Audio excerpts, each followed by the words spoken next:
Replicon Radio. Replicon Radio. Talking shit with the juggalos on Replicon Radio. Give it a listen. Don't be a bitch. Replicon Radio. Yeah.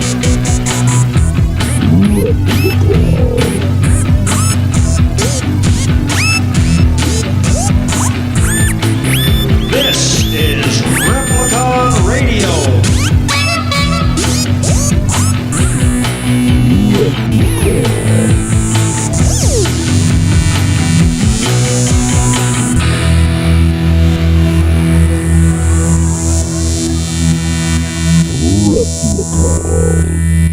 Replicon Radio is brought to you in part by Lex the Hexmaster and the Shadow Army.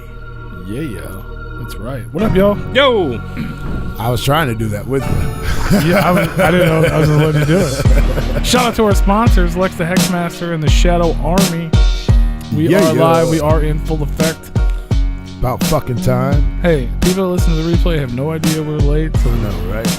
Well, they might. Technical difficulties happen. I was wondering why the show's 3.5 hours long. They're like, man, they usually start a half hour earlier. What the fuck happened? They don't listen to us anyway. It's not our fault. It's your fault. You guys don't buy enough merch, so we can't buy new computers. Right. we had to borrow some food stamps to pay for the internet bill. Right.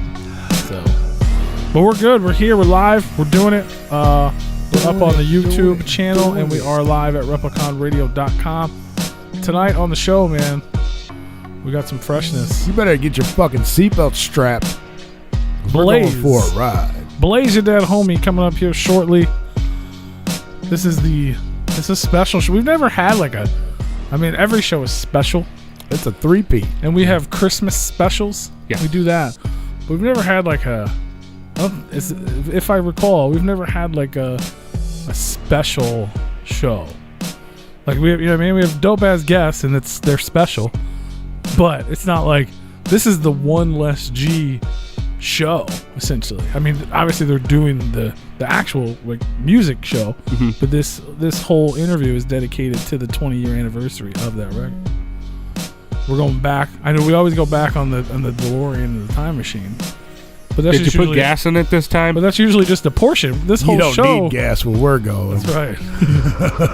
We got plenty of trash down here for the Mr. Fuel or whatever it is. I know. You got to pick your shit up. But yeah, man, Blaze Your Dead Homie coming up here shortly. We're going to talk about. We're going back in time, man. We're starting the celebration on the One Less G in the Hood record, and we're going to talk all about it. We'll probably talk about some new stuff too, but we're gonna go back, man. It's gonna be dope. I'm excited. Are you excited? I am. Everyone's excited. I'm excited. Hell yeah. It's going to be cool, man. So Blaze is coming up here shortly. Yes, it is now live. We are here. You are here. What up? This is live. What's up, everybody in the chat room? Yeah, if you guys got questions and stuff for Blaze, let us know, and we'll do our best to get to them. I do want to do this while we have everyone's attention, though. Let's Replicon Radio Awards. We got those too. Those would be up. People are asking about that. That's a good. I'm glad you brought that up because I wasn't gonna bring that up just yet. But those are popping off. People already thought they were popping off, but they haven't yet. But they will be next week. Well, you printed up all the receipts. So, people were like, "Where do we vote?" So right. And if you want to vote, you go to repliconradio.org.com. Why you're confusing them more? So yeah, we did post almost all the nominees. There was a few added. We did miss a couple that people let us know about, which is the reason we posted it. Luckily, there's only 5, I think, maybe total that I added to the list. Yeah. But yeah, we put everything out there first because this year there's no write-ins. So when they do go live later this week, which they will be going live later this week, and we will let you know when they're up. There's no write-in, so that's why we put everything out there. I know it was a big list for everybody to look at, but that way, when y'all come at us later in the week, why isn't this there? Why isn't that there? Why isn't that there? Because y'all didn't fucking tell. You know what I'm saying? Yep. We gave you multiple opportunities to make sure we didn't miss anything. We did our damn due diligence. Many people have already told us the list is too long. We should have made it shorter and just let people be mad. But I mean, who makes the decision on who's going on the list? Yeah. Well, we do. I mean, all right.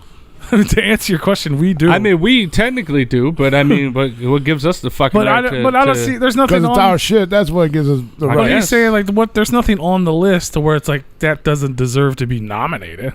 Yeah. You know what I'm saying? Like I may not personally think it's going to win. You know what I mean? There's ones that we know isn't going to win. Yeah, but that doesn't mean it wasn't good enough or relevant enough to be nominated. And then it's up to the people to decide whether it wins. You know what I mean? That's why we do it that way. But because, hey, I just wanted to say for all the people that said that, oh, the list is too long and blah, blah, blah, you need to trim it down. I don't know if you know this, but actual, like, legit big wig fucking award shows, they have fucking numbers. They have, like, the profits that this works of art have made. They have polls. They have fucking surveys and studies done for who is going to be. Yeah, we did. They have boards that sit down and go, all right, we're gonna vote on this and vote on that, and we're just three jackasses in a basement, okay? And we got boards, and we don't have surveys. Yeah, but we don't have any of the numbers of any of the things that any of the things have done. I mean, I probably shouldn't say this while we're live, but fuck it, I'm gonna say. And in my opinion, based on what you're saying, though, I see what you're saying. Like we don't have like sound scanner. We don't have enough of the information to know. I don't think in the underground, to an extent, I don't think some of that's relevant because someone like, I don't know, Lyrazone put out a record. Maybe a lot of people don't know about it yet because it's underground and it's amazing, and the people who like it love it and they think it's the greatest thing ever. Even though he only had so many, I don't know how many play. I don't know. I'm no disrespect to him. I have no idea if he did good or bad, but he didn't do what Twisted or ICP's doing. You know what I mean? So maybe on another list he wouldn't be on it because he's on the numbers and he doesn't hit it. But that doesn't mean he's not worthy enough in the underground to be voted upon. You know what I'm saying? So I'm glad we don't have that information because someone like that, like Body Bag Syndicate won a couple years ago. Well, we would still have the separated, regular and then the underground list. Yeah. But as far as like how long it is, like, with what information do you guys want us to base our criteria on who goes on the list, and how many fucking people would you put on your list? Is it 7 per category, 8 per category? Do you know how many fucking people? We'd have to have a vote to narrow down the vote. Yeah, it doesn't make any fucking sense. Yeah. So it's like, why not just What were you gonna say, bro? I was gonna say I was actually surprised to see Frodo the Ghost on there. He actually put an album out though. Like he's never done that before. I know it's his first. That's why he's never been. I mean, we've known him forever. Yeah, I know, and I love him, and I would love for him to have been on the awards before. I want all my friends to win. You know what I mean? Right. And by all my friends, I mean everyone in the fucking underground that's been on this show. You know what I'm saying? I would love that, but he's never put a record out before, and he finally did, so he's nominated. Do I think he's gonna win? I don't know, but I'd like to see it. I think it's dope. I'm glad to be able to put him on the list. You know what I mean? I'm happy to do that. Right. And I do want to point out one thing because it made me, because me and Tony talked about it because he helped me out a lot because he typed out most of the shit. And we were like, man, is this too much? You know what I mean? Like we talked about it. Is this too much? It was a lot. Well, then I was talking to someone else and I actually went through the biggest list is the underground, the one that I think should be the biggest. There's only 37 nominees. Yeah. Like when you say it out loud, that's not crazy. I mean, it's kind of long when you look at it. You know what I mean? It looks like a long piece of paper. Right. But it's like 37 out of 365 days. And how many artists are there in the underground? That's what I was looking at when I kept seeing them. Insane.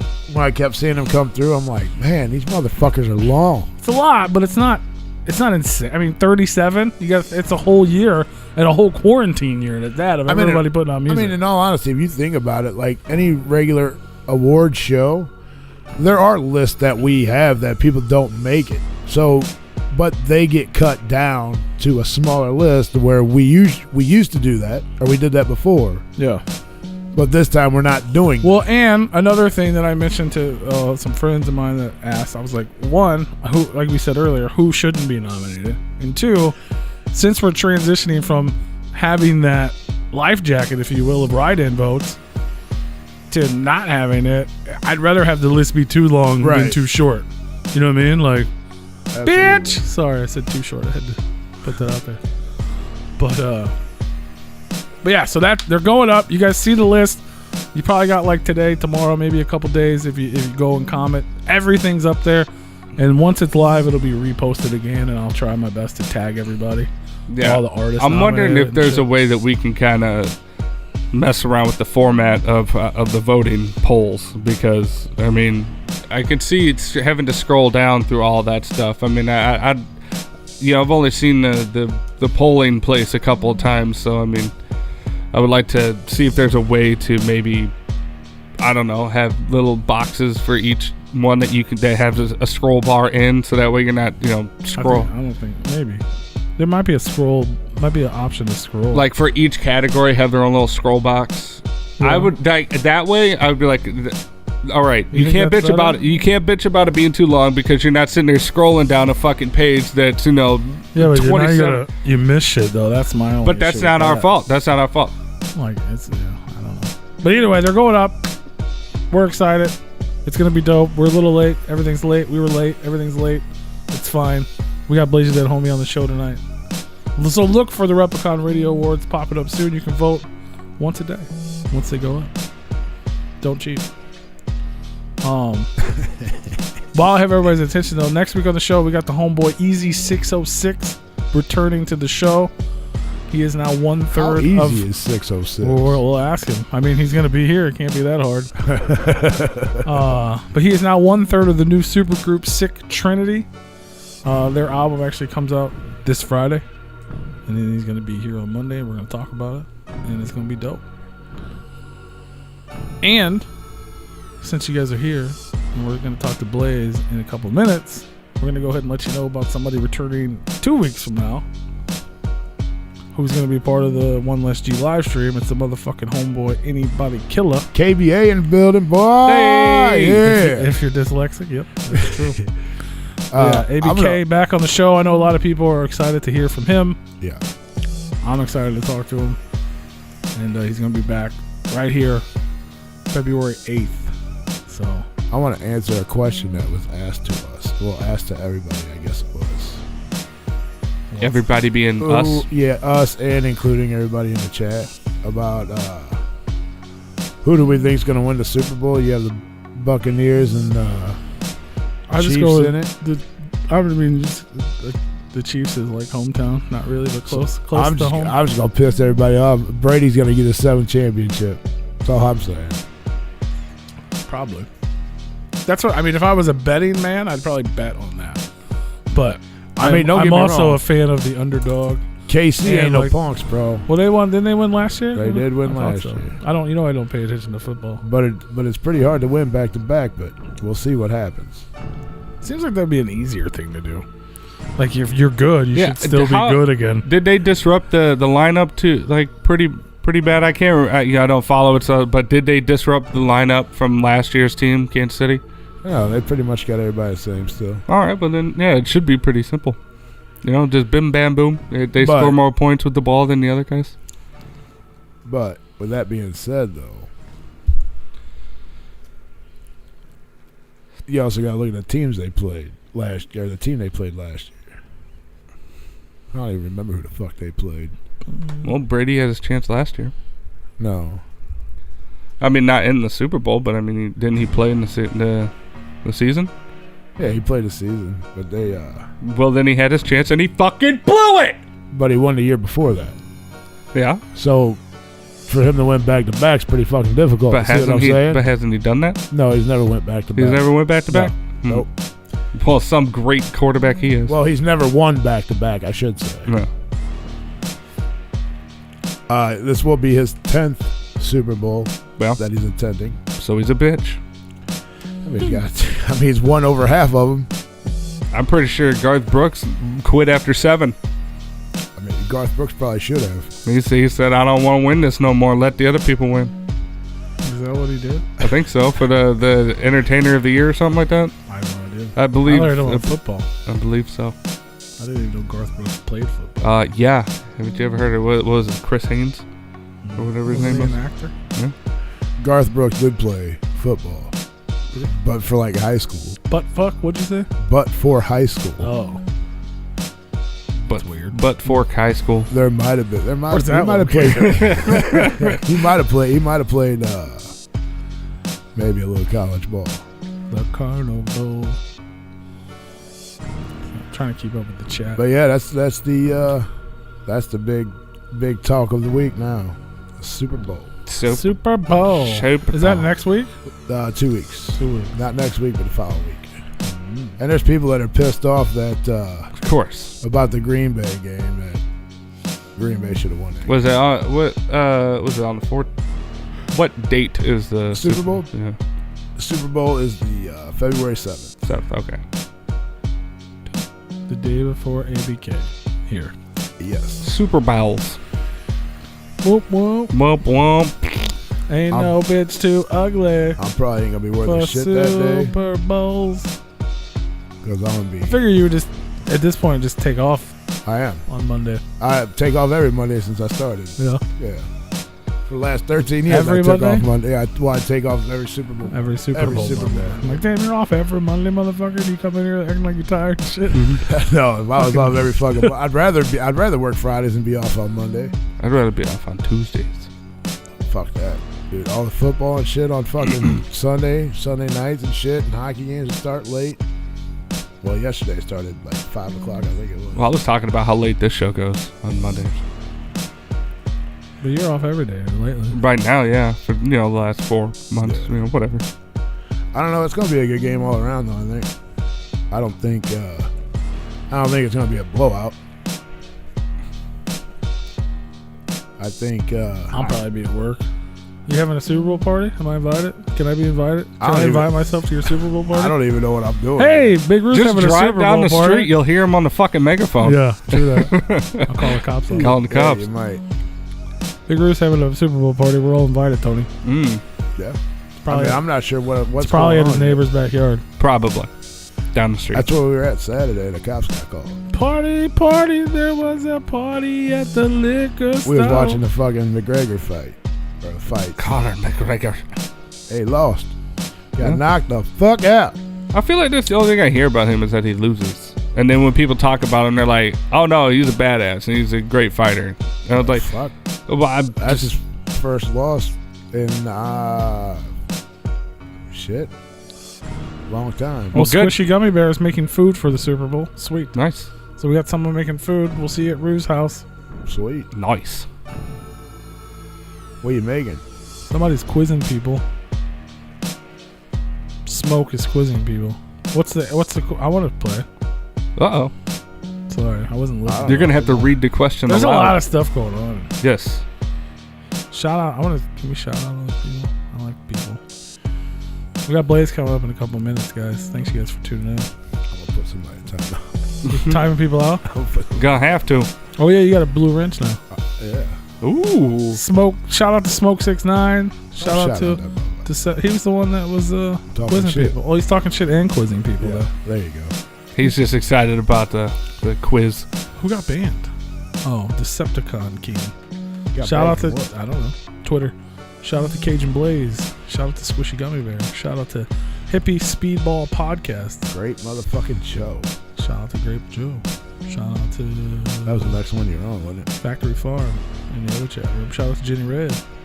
Factory Farm. Shout out to Big Roo. Oh, shit. Look out Big for that Rue's guy. in there in the chat.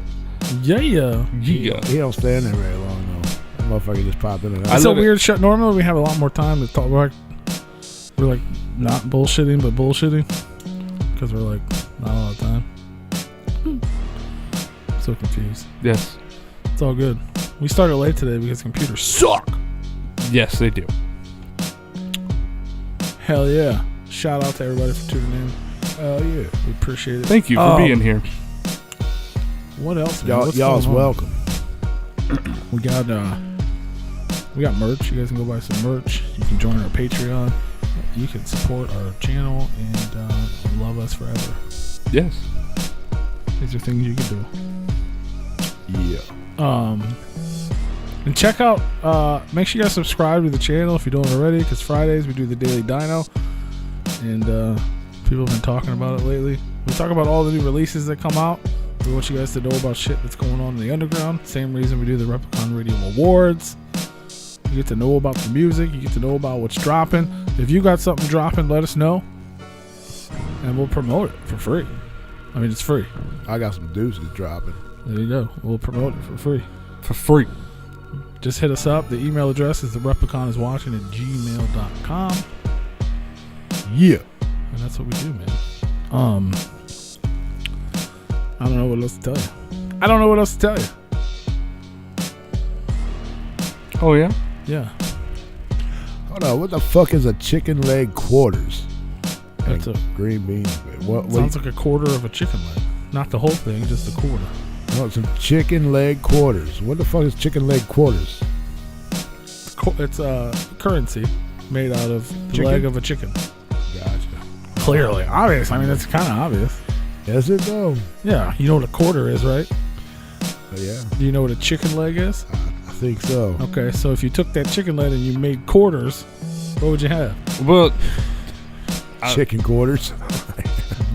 Either that or it's where the chicken stays. Could be his bedroom. These are the chicken's quarters. Isn't that the same? Is that the same thing? You awake, Tony? I guess. yes, I am awake. You were like halfway to about saying something, and then Yeah. you gave up on it. I was thinking about chicken legs and how skinny they were. I was like, They wouldn't I make was like, good quarters? they wouldn't make a good meal, I don't think, unless you're eating the feet, I guess. If I you, mean, turkey got some big old legs, so wouldn't it be like a turkey? I mean, but, quarter? you know, like the thigh part. I was just trying to picture the anatomy of a chicken. I was like, at what point does that little needle stump come out? Like, where does that end, and when does it come into that big ass bone?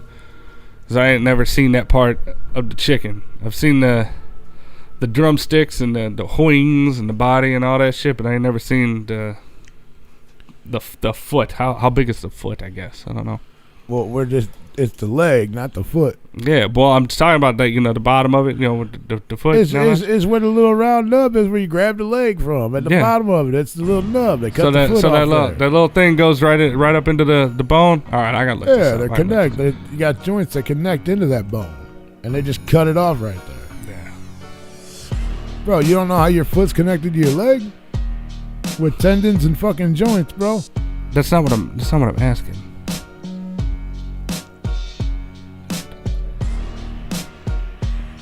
Oh, I'm saying when does it size up into the bone? Like where does it Right at the ankle. just go real skinny into the knuckle, which is that fucking big, and then into Well, no, man. The knuckle's like that big, like the size of a grape. Yeah. And you got your foot that attaches to that. I'm over here looking at chicken feet. Like I know how it I like attaches. pig's feet. I know like how- hog maws. Like I know how it attaches. I've never actually just seen the part like where the actual knuckle where it attaches. I've never seen that because it's under the feathers and shit. Hog maw. What the fuck is that? I don't even know what you guys are talking about. Like you, I had to look at chicken foot knuckle. Yeah, gizzards. I don't know. Yeah, who knows? Gizzards? Chicken leg to the stinky. What?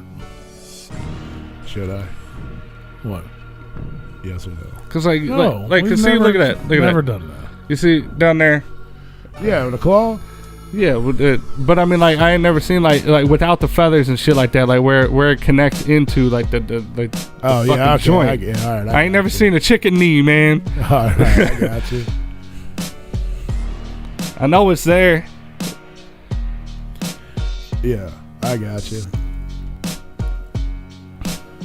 Leg goes up to the thigh. It's just something that I ain't never thought about. Cause like look at that, like cause you see, you know what the chicken leg looks like, but then you see that you're like, where the fuck is it? Right. You know, that's a chicken. That's like Yeah, chicken. that's where your hand, like you take the claw off and that's where your hand go on. Yeah, that's where you grab them. You grab it, you hang it upside down. That's a chicken handle. You know. Right. Yeah. Chicken handle. That's a homegrown chicken. That ain't them fucking inbred, steroided up Tyson chickens. So, bro, look, I had Chick-fil-A for the first time over the weekend. Yeah. Yeah. What'd you think? I got some nugs, and they were good. It was actually pretty good. Definitely a place that I would definitely go again. The line was ridiculous, but moved quick. COVID. Yeah, that's... And oh, okay, a quarter of a whole chicken, but she's talking about chicken leg quarter, whatever the fuck she said.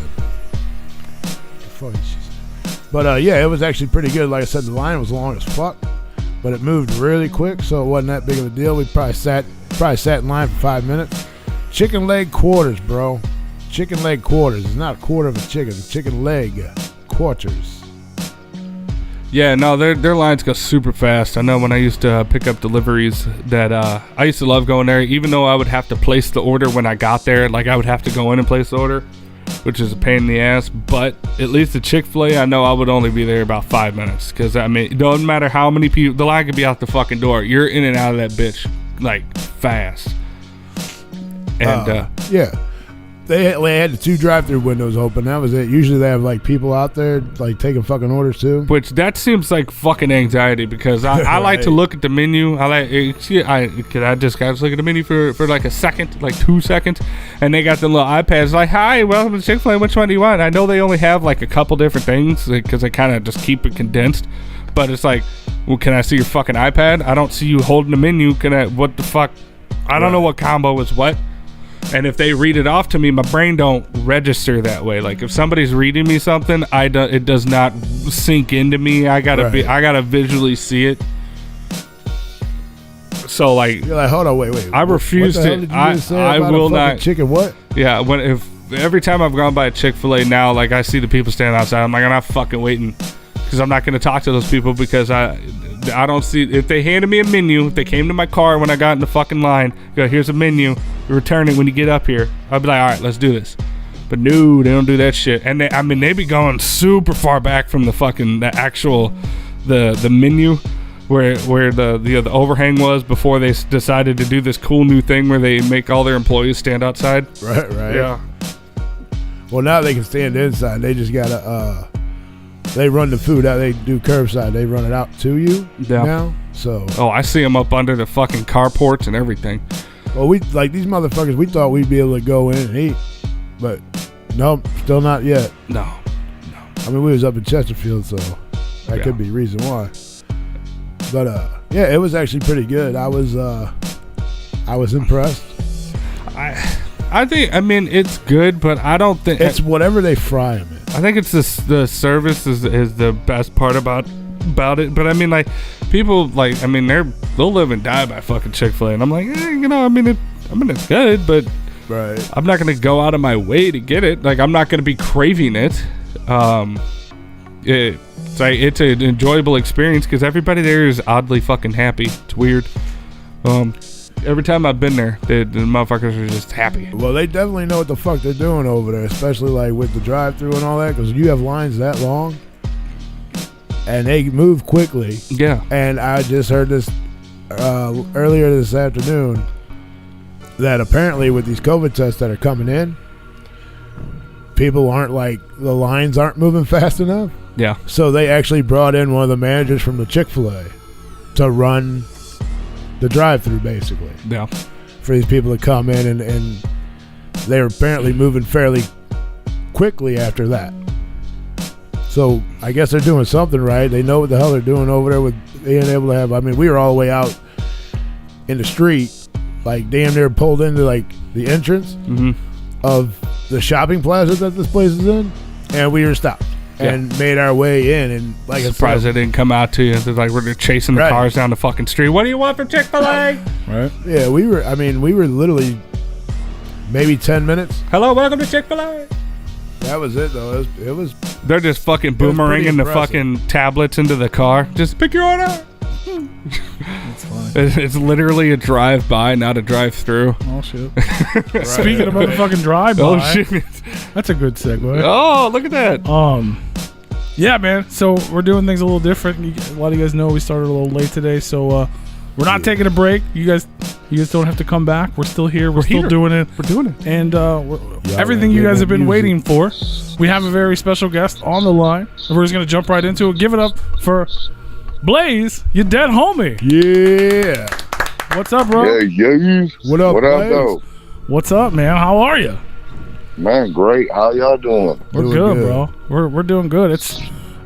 We don't know. It's so good to have you back. I feel like we just had you on, but like October was so long ago, Right. and it's dope to be back already, man. Well, we're into a full new year. That's craziness, but it's much the same as it always has been. I mean, it seems like I'm still stuck in the same couple of places that I've been, relegated to. And I know you guys are probably going through the same shit there. Yeah, absolutely. Yeah, it's the same. It's just a continuation for sure. For sure. I mean, there's been changes in between there. Like, a few openings to where you got a little bit of freedoms here and there to do some different things. And then things were just changed back again, So you're like, okay, you just got to keep adapting. Yeah. You just keep doing it. Adapt to the situation. You just Right. roll on. Yeah, Constant. For real. they give us a little bit and then they take it away. They give us a little bit more and then they take it away. That's how it always is, right? Right. Teasing. If you love something, you gotta let it go. Right. It'll come back to you. I hope to God it comes back. Right? Damn it. There's It's a lot better. of things I love that I need to come back. Yeah. Yeah, right. I Son need of a to- I need bitch.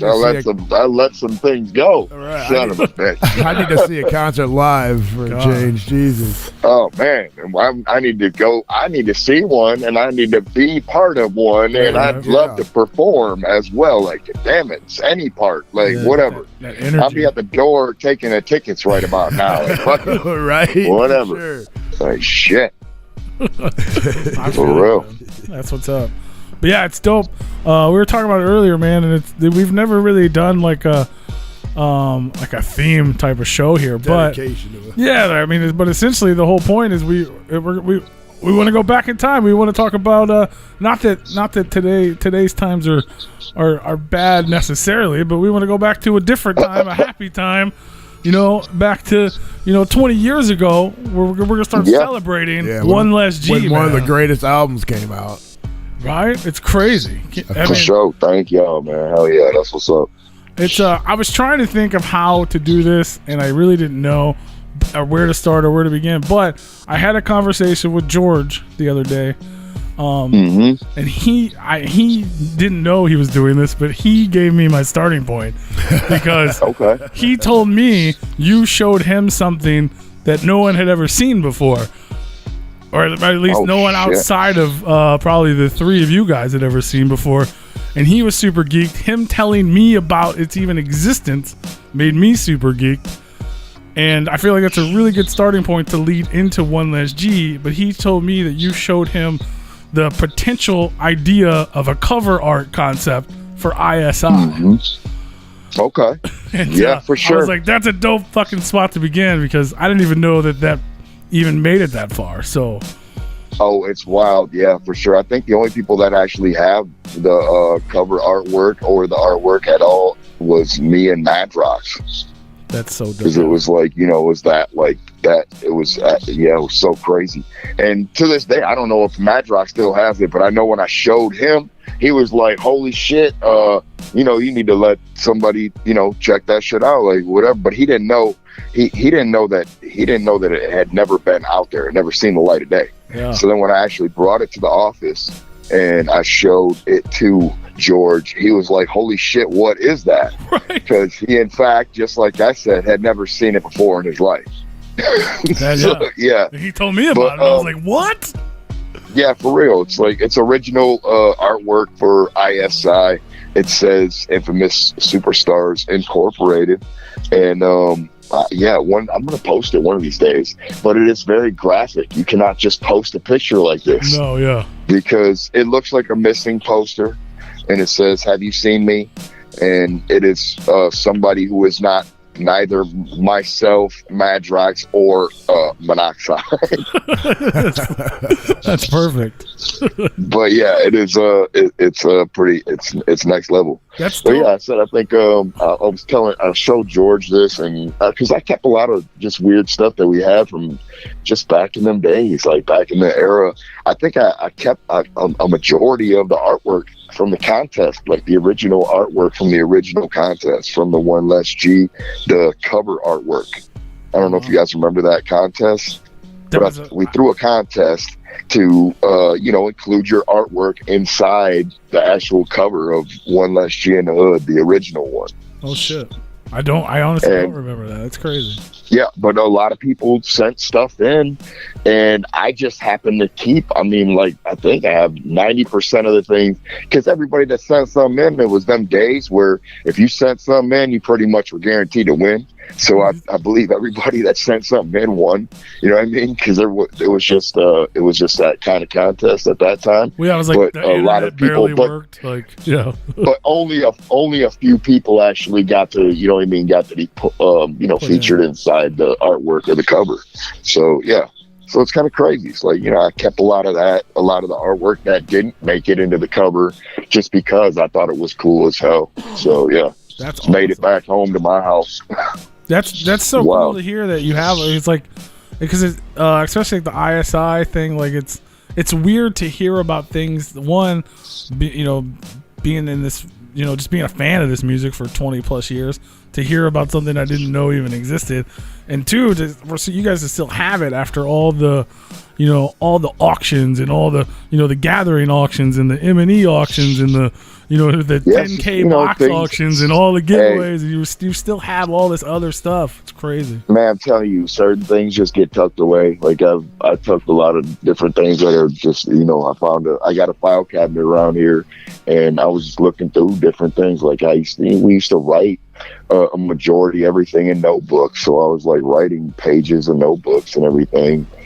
Before all this, like the technology with the tablets and the fucking phones. So it's like, it's changed now, but back then I remember I to this day, like I bullshit you not, I have a cabinet that's full of everything all the way up to, and probably including gang rags. Not gang rags, the newest stuff since we started doing things in MNE, because I think that's when I kind of digitally changed and stopped writing things on paper. And I kept most of the things like that. Like, that's why I posted that Juggalo Anthem lyrics up on Facebook a couple of weeks ago, because it's like I kept a lot of that stuff just chilling here. I got like a whole like a file of just this stuff was on One Less G in the Hood, these lyrics from there, or same thing for like Clockwork Gray or Holton Grundy, and just everything basically all the way up to gang rags. That's so dope. Yeah, I'm loving this. I'm loving these anniversaries, man, because it's cool. Like even just seeing you, the last week or so, leading up to the, hopefully everybody knows the live performance, and obviously we're going to talk about that, live stream anniversary show. But you've been going live on your social medias and kind of telling little stories, reminiscing on the old days, and obviously you pulled up some old stuff. Like I love that, and I hope that like it like re-hypes. Like we had Fritz the Cat on a couple months back, and it was so fun to like him talking about like meeting everybody at the old studio, and then like making beats, and like it was so cool to hear the old stories, and it's dope to reminisce on these, especially with meaning. Now we're celebrating 20 years, and it's super for sure. Cool. Man, it's wild. It's crazy as hell to think about that. So we never shy away from anything that was back in them days. It just seems like we always try to stay forward and focused on the future and the next project a lot. And it's cool to take some time out and try to go back and and reminisce, like you're saying, and try to kick it for people that were there at the beginning. And because even I'll hope for everybody to still be there to the end. You know what I mean? So it's like some of y'all still here with us, and that's the shit. You know what I mean? Yeah, we still here. It's crazy how many people weren't there then. That, you know what I mean? Like I remember when that album first dropped. I'm telling you, it's wild. It's all that. I remember when I was talking, because I was talking to a couple people about it. About when we were talking about kicking around the idea of doing this. And one of the things was, I was telling them, I was like, I remember most of my material when I was at Psychopathic was a lot of the stuff dropped, closer to October. It seemed like I was always mostly like a Halloween release type guy, or that's when they had me slated to go out. So I was like, I know it was pretty close to Halloween sometime, and and come to find out, I was like, I think it was the 16th of October or something like that. Yeah, I'm not sure if I'm the exact date, but I think it was something like that when it actually dropped, and it was like, most of my stuff was like besides October the 16th. EP. Yep. October 16th. Besides the EP that dropped like at the gathering, the first official gathering. So wow. That's crazy. That's so dope. But yeah, so I want to go, if we can, I want to go back right just before One Less G. So that's what I was saying. We had that cover. You guys were doing your ISI thing. I don't, obviously we've everyone's heard the story, and Twisted got on, and they were going to bring you back. What was like? I don't know if you can remember, if you have any like vague recollection of that time, like going from having a cover art for a project to, okay, now Twisted's Twisted, what am I going to do? And you essentially became like, you got employed, right? You were doing road work and all that stuff. What was it like for you to lead into becoming Blaze? And then you started like as Cell Block first, right? If I remember correctly? No, it's like, basically when I was doing ISI, I had already changed the name, and was because my last official rap name at the time was Sandman from Sleepwalkers, and me and Scraps, or his name was probably Crazy or something, it was something different at the time, but he had me and him had just were drifting, weren't really doing shit, and he decided to go a different way, because I think at the time he was, I kind of wanted to continue to go on the route a little bit with What Are the Wicked stuff, but we did a lot of stuff that was kind of considered just, more pure hip hop, I think, when we did the Sleepwalkers. Yeah. Because we probably did like an EP of material for Sleepwalkers that was probably like maybe 4 or 5 songs. And I know I talked to somebody else about this too, and I'm pretty sure I talked to Scotty about this, but it was like at least 4 or 5 songs. And these songs, a couple of them made it into the stuff that, was just released out there into the media and everybody heard years later. But this stuff, so anyway, what we ended up, we were kind of doing more like a hip hop type thing with Sleepwalkers, and I don't know, I wasn't fully feeling everything that we were doing with the project, so I kind of like was, just wasn't really doing much with that, so I kind of wanted to maintain more of the Wicked type of stuff we were doing. So I had like kind of moved on and started working with Twisted. He had moved on and started working with ROC at the time, and we, I already had changed my name before when we were doing the ISI shit. So when we were doing Infamous Superstars Incorporated, it was Jamie Madrox, Monoxide, and Blaze the Butane Magician. The Butane Magician. Yes. That's what's up. Bang. Master of Fire and all things. No, that's basically, at the time, I was, that's what I was working with. I had an idea that it was going to be something cool, like, and we I went trying to go obscure with Butane. It was like, well, he just mastered some shit, because I was very much on a comic-esque of what I was going to do with the character at the time. And that's kind of where it was. When we went there, and when they were rolling the Psychopathic with their stuff, they had a meeting with them with what we had ready for ISI, which is like probably a 3-track EP or something, something to listen to. And they took it up there, and that's when they signed on with them. And they told them that they were feeling them because they had already met them previously on tours. Yeah. And they were willing to, entertain listening to me at some point too.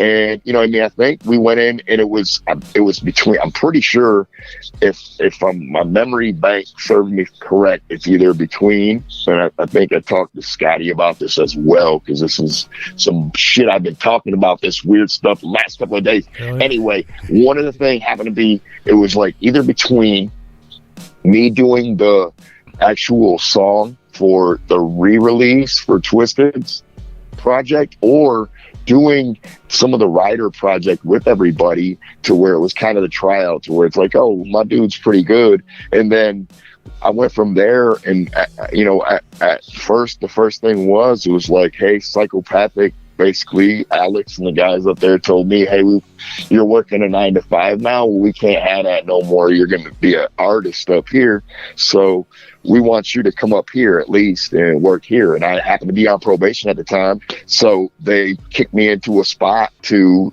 pay dues and work. And I was basically in the office at that time, and work in the shipping area. And for a little bit, and then actually it was just a job where it was like anything type of job, man. It's like you went up there, and I was telling him the same thing. I was telling people the same thing. Like, you were just down, and you weren't really on a clock, although you had a clock when you were set to be there. But if you had things that needed to be done off the clock, you were doing them, because it was just like love it or love. This is what we do. And we were all trying to, better everything for everybody. And that's just how it was, man. Absolutely. Yeah, that's crazy. So yeah. So I was immediately, I was there. I was out there. And then I think the first thing I actually did was the in-store tour. The first time they put me out on tour with everybody was the in-store tour. But I was working that side of the job, and I made it look like I was a real bodyguard / mental hospital worker. Yeah, I got pictures of you from this shit. Carrying, so much. So I'm telling you, yeah, I would drag Jay out. I would drag Twisted out. I would drag these guys through and try to, and in the midst of we make it look the best we could, because that's what it was about, man. It was like family love, and we were just out there doing it. But yeah, that was my first experience on the road and with everybody. And then the second time I was out on the actual Jekyll Brothers tour. Just that was the main tour, so it was a fucking live as fuck, man. It's crazy as hell. So during this time, were you doing, like, while Twisted's doing their thing, being Twisted, and people are starting to get to know them in the Juggalo world, and you're working, were you still working on Blaze music or any type of music, or were you just steady focused on the team? I was pushing both ends. Like, I was slowly trying to build stuff, but it was like always on the same end, where at the time there was, I was pushing at the beginning of everything.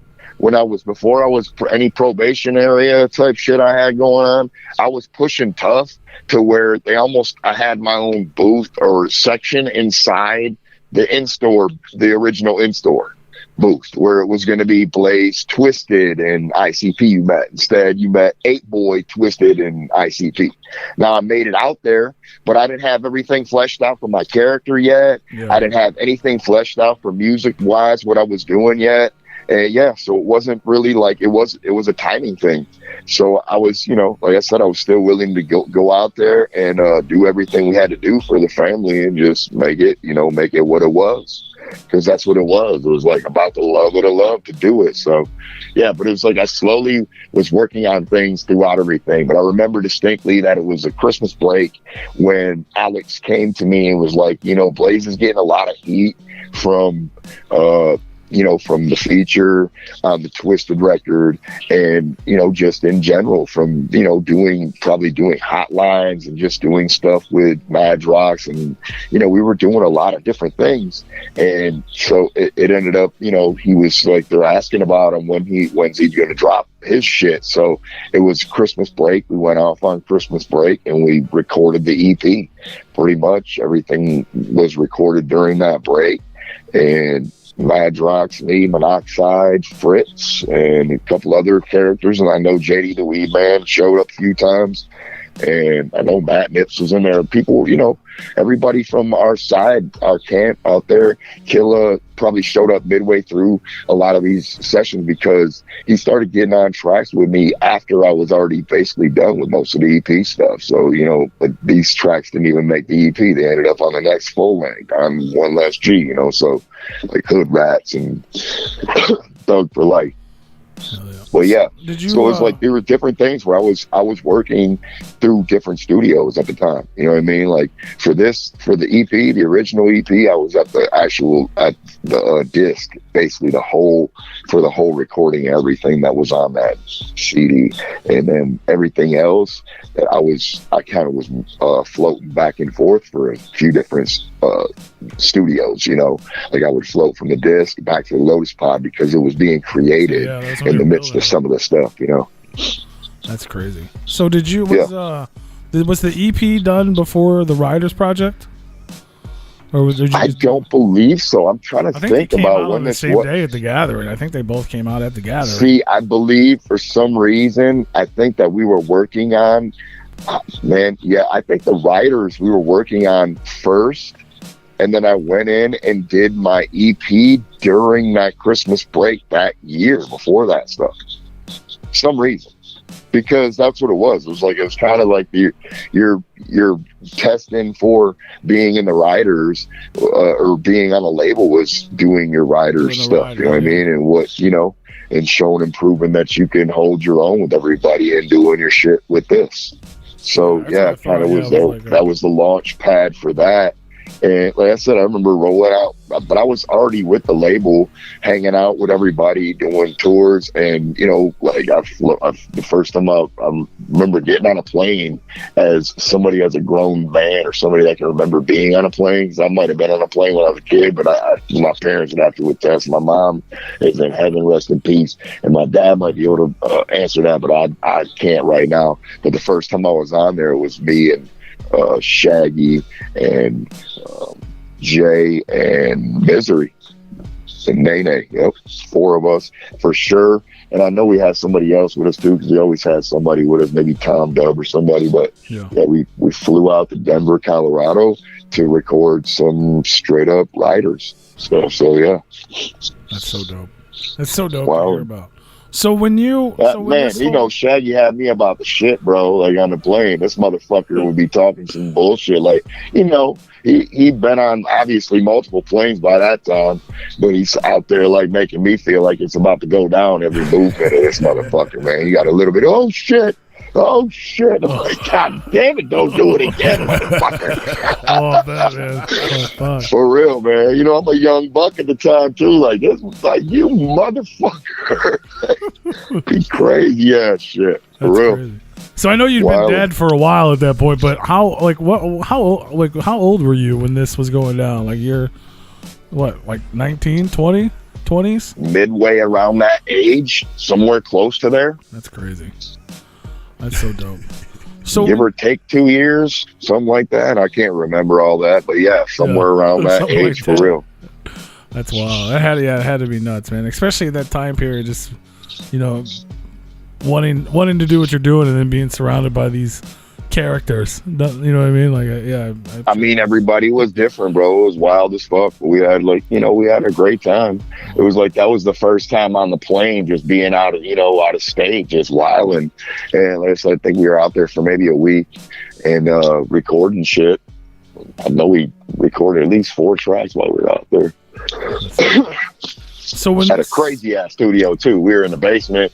Everybody be wilding out talking about where I be filming from my house. They're like, damn, you got panel on the wall. Hell yeah, I got panel. Y'all don't even know what it's like. When I remember we were at some guy's house and we were in his basement and you had to fucking go outside and go out to the garage. It was cold as shit. Make sure you didn't slip and fall on your ass out to his barn where you were fucking recording your lyrics. And he would see you on the video monitor from down the other way, and you didn't see him. You just have to hear him and talk back with him. Hey man, you ready? All right, can you push play and record so I can do this? Like, you know, it was some wild ass shit. We were out there, and and that was like, just find a studio. We're here for the week.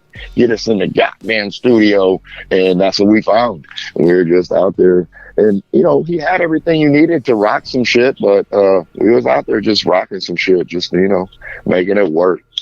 Wilding. That's dope. It's funny now, even nowadays. Good old days, bro. Well, you think about nowadays, like, why are these people flying across the country to record? You know what I mean? Right. But like, yeah, for you sure. had to do for shit sure. like that back then. and it cost you a lot of money to do it too. Like, Absolutely. Oh man, I'm telling you, we were out there just wilding, bro. It was crazy. that's dope. So when the whole thing started, when it was like when you guys, like you said, you know, it was supposed to kind of start earlier, and you were supposed to be on the in-store. When you guys decided, like, okay, Blaze is going to be an artist, like, how did the whole, like, if I remember correctly, obviously, this is just me as a fan remembering the time, but, like, I feel like there was, like, there was a big time, especially, like, Psychopathic with ICP, Twisted, you coming up, and the hype for Lotus and all that.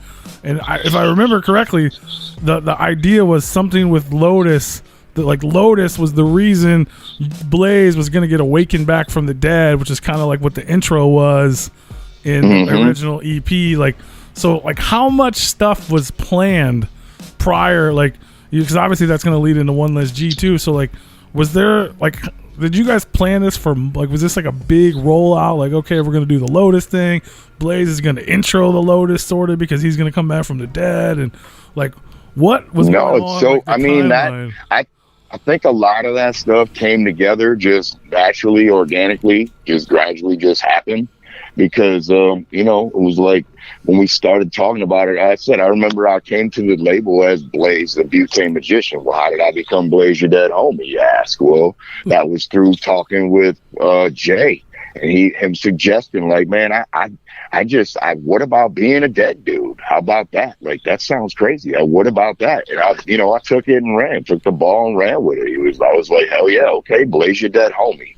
So I'm going to be a dead guy. So everything went from that point forward, in my opinion, was like trying to write from the perspective of a dead guy or of a dead gangster or somebody that was at that time, you know, these times when it happened. So yeah, it's that's basically how it was. So when I took it from there, it's like, I think it just, it easily placed itself into the Lotus, because the Lotus also came in different incarnations too. Before I was there, they had stuff that, you know, people at the label would have labeled Lotus. Like people at Psychopathic would have called this song Lotus song before I was even on a Lotus song. So, you know what I mean? That's why. So technically, I can't say that it was like fully planned and plotted out that way. It just organically happened that way because, you know what I mean, when we started doing the next project and then Lotus came out, as everybody remembers it, with the red cover Lotus, then if you're gold cover, it doesn't matter. Either way, both ways, you still hear it and you're like, damn, Blaze was brought back by the Lotus and he is here bringing Lotus. And yeah, it's kind of what it was. So yeah, just it's crazy. It all came together so perfectly at that time. It just came. I love it how a plan comes together. It was so I can like, it's almost like I loved it. Like, especially then, like, you could see the idea. Like, what if you're a dead guy? For sure. That's cool. I mean, but what if you're a dead gangster rapper and you're like stuck in the 80s and shit, like Raiders? For real, bro. It just, it just kind of happened. And like I said, and through the, a lot of the magic with doing the video with Twisted, them involving all of us, me and Killa in there and having us out there doing that stuff. We were on like a big budget set and it was like Universal Studios and shit. We were just out there like, whoa, I'm out there looking crazy with pantyhose on and shit, like, damn, who is this guy? And they got me fucking shoveling to the beat and it was just fucking, it was like, more of the mystique and everything and showing you how tight and how we actually roll together. And we rolled real tight like that. So yeah. Yeah, it was definitely super dope. So we mentioned it earlier, the first EP came out of The Gathering. That was your first official Blaze Your Dead Homie performance. I think you did everything but like the intro and Shit Talkers, or the intro played, and then I think you did everything pretty much. Yeah, because I didn't have the luxury of having anybody out. I think everybody was on the same night. We were all on one night together that same year. Like, okay, here's Blaze and Killa, and then Twisted, and then here's ICP. Yeah, it's like the whole shit and shebang. Yeah, and then I'm sure you remember it, and a lot. It's one of the things. Anytime you bring up old school Blaze, I think for the first year or two, at least until One Less G, everyone thought you were a black guy. because of the pantyhose. Yeah. I mean, yeah, it was the pantyhose, maybe the shadow of what they seen, because like I said, I lightly put paint on. I didn't use much paint at all. It was kind of just, I relied on that to try to look, because like I said, to me, a gangster would rob you with a fucking pair of pantyhose on and just walk up out the door and pull it off and throw it in the trash and roll. You know what I mean? Obviously, nowadays, motherfuckers will get DNA off that shit. Fuck you up. Sure, yeah, they would. Damn. You're thinking ahead. That's why you took it off, yeah. Sure. Yeah, hey man, I'll be thinking 2 steps ahead, right? Yeah, for sure. So that, it's just so crazy to like thinking back. I remember being at the first gathering. That was like my first ever road trip alone without my family. Yes, that's wild, man. Y'all fuck that place up. Y'all fuck that place. And the place around it was like, we don't ever want to see a double O space within 500,000 feet of here. Please. Or like, well, our fucking company's pretty much in the city right down the way. Sorry. Like 4 blocks from here. Like, fuck. Wild. But hell yeah, it was so fresh. So then obviously you're working on the full record. Everybody wants the record. We're introduced to Blaze. Now it's time for the like, I mean, as most people now, they consider One Less G your introduction. A lot of people weren't around for the EP, and the EP's kind of been lost. I mean, a lot of the tracks were on the re-release of One Less G, so it's all one record now. Right. So how was that, like working on that and being, obviously now we're celebrating 20 years. ABK, that's when ABK came in, which led to his mystique and him eventually becoming an artist on the label, and everybody talking about him because the features on yours, they're like, who's this guy? He's dope. Where's his album?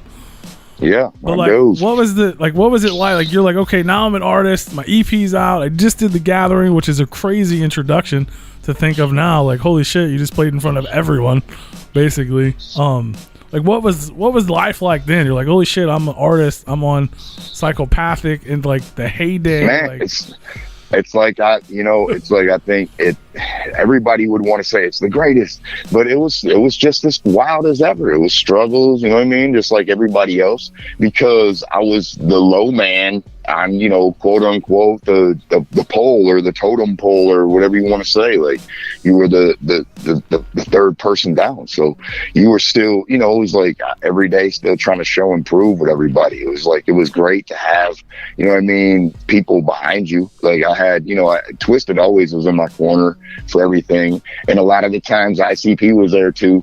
And sometimes the label wasn't. And sometimes they were. So it was like, it was still a lot of work doing things.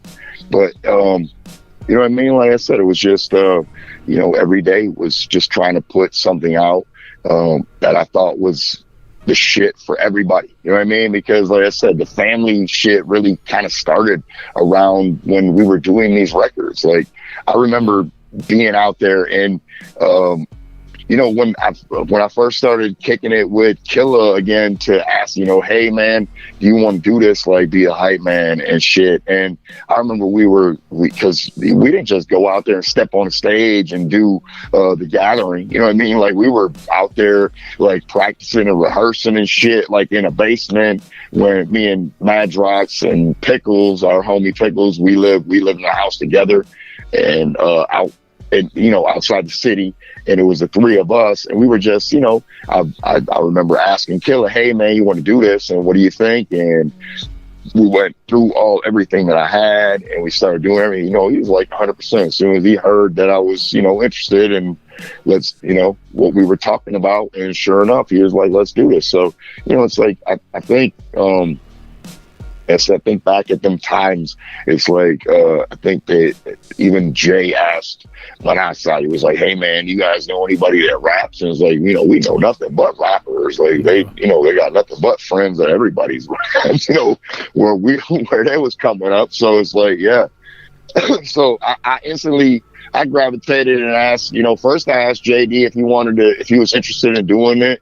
and he really wasn't feeling me. Just, he was down to go on stage and do all the other things that was, part of being with you and being out there and doing the shit. But he really wasn't feeling being on the mic as much. So, I asked Killer next, and he was like 100% down.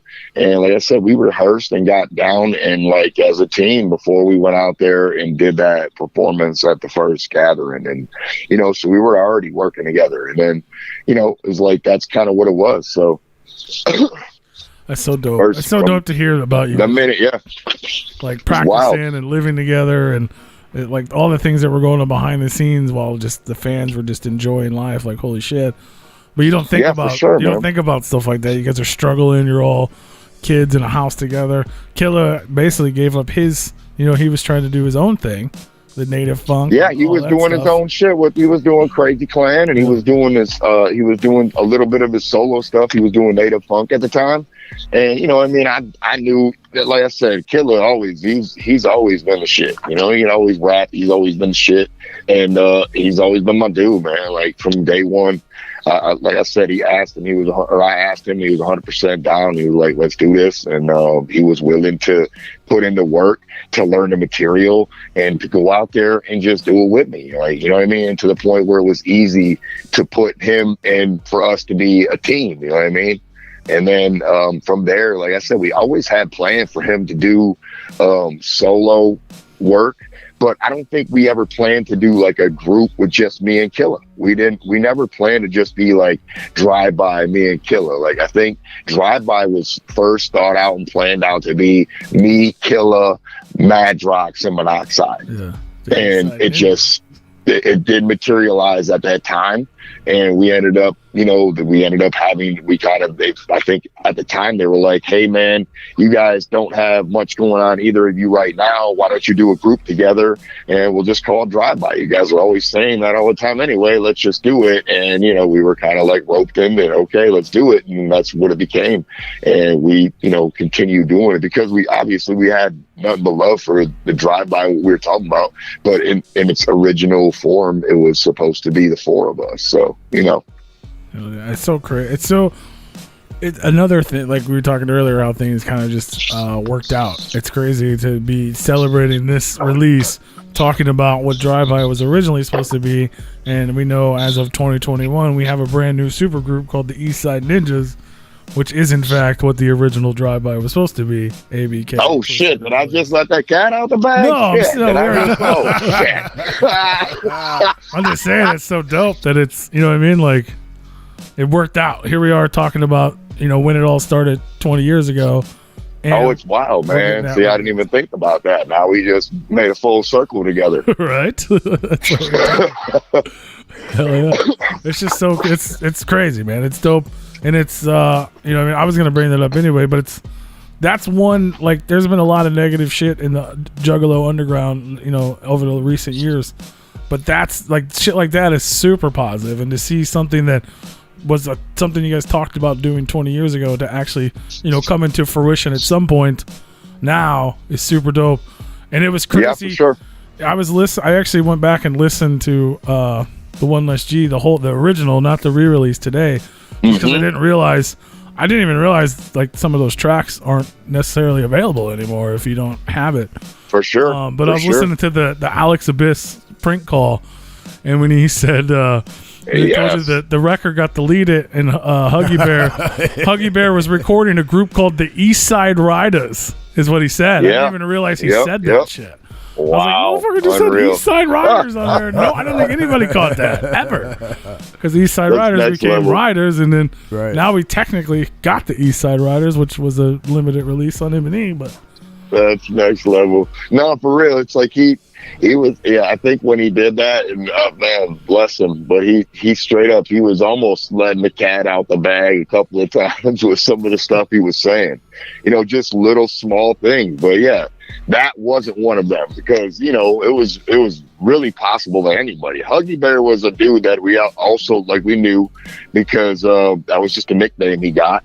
and he was one of Mike P's friend, Mike Puel. It was one of his homies, and he was like an engineer guy. And they, like, for some reason, I don't know, they always would test all the guys on me, like the new engineers and new people.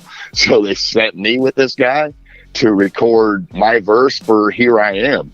And so I went in there and I just like blew out my voice doing Here I Am. Like, Here I Am. And I just kept doing it. And it's because he couldn't get, you know, whatever it was, compression or whatever the fuck it was that was going on. He couldn't figure it out. And he couldn't turn me up in the fucking headphones.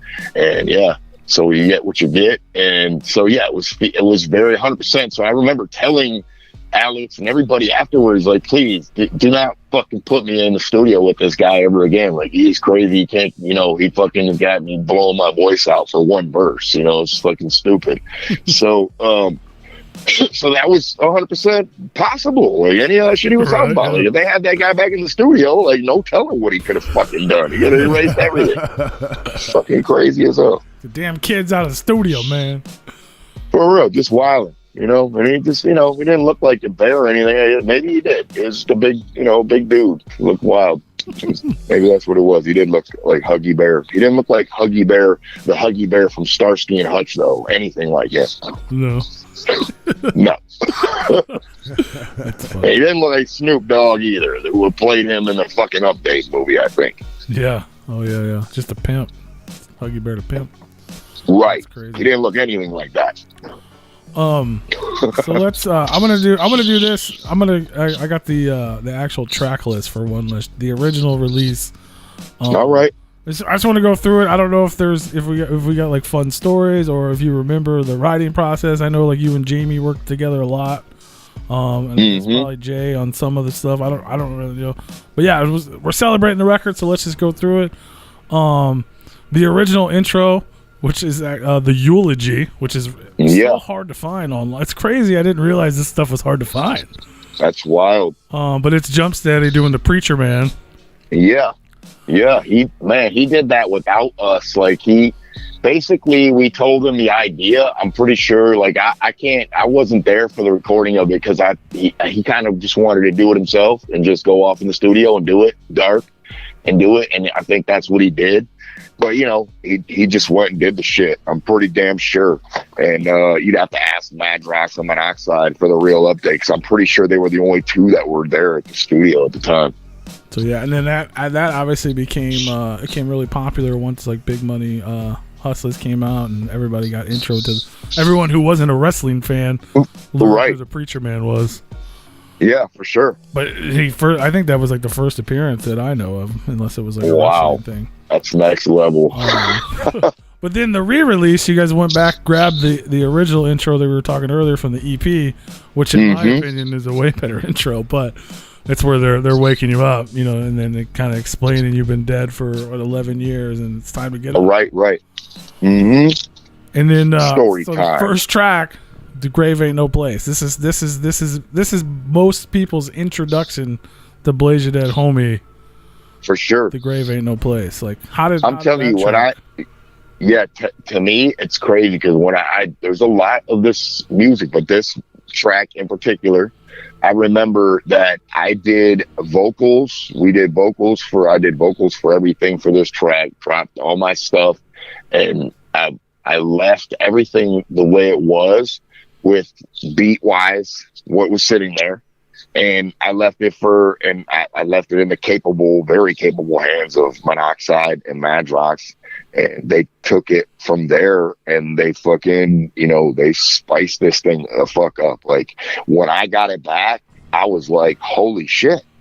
Is that the same track? Like, I mean, it obviously was the beat was completely, they fucking just, yeah. I think they had Mike P go to town on it with guitars, and they were like, we want this and this here, add this here, and, you know, just a little bit of some things. And yeah, I'm telling you, it was just a different track when I got it back, but it was like, so it was next level. Like, I knew when I heard the new mixes of some of the tracks, I was like, man, this thing's going to be fucking awesome. Like, this record is going to be sick. Yeah, obviously now it's classic and legendary, but like, even just off the rip, like, the I don't even know how to make the you know what I mean, like that first intro. Oh, I'm telling you, like, yeah, that entire stuff when I left them with this beat, I'll tell you, it was like bare nuts. You know what I mean? I probably like next to nothing. It's like if somebody is asshole naked and now they just completely dressed them. That's what it was like. It's like my vocals were there, everything was there that you would want for the song, but they built this around some of this stuff around there, you know, with some of the engineering people that were in there, and Mike P happened to be the guy, I think, at the time doing some of the engineering, and some of it was Fritz, and they were in there doing this stuff with them, and, you know, building this stuff up, building a beat around some of this vocals that were there with, you know, like I said, a bare nuts, a break beat with, you know, some obviously nothing like the guitars that they put in. Shit, which was the shit, man. It was like, holy shit. So yeah, when I heard it, I was like, man, this is like a fucking record. Like, they just took my shit from, you know, verses and choruses and made it sound like a fucking symphony. I mean, it was dope. That's crazy. Next level. Props to Mike. And there was like a couple of songs like that they did, that they were like, you know, I swear they did a few different things for me on a couple of them songs like that, because they were the ones that were mixing this record for me when I was out on the road.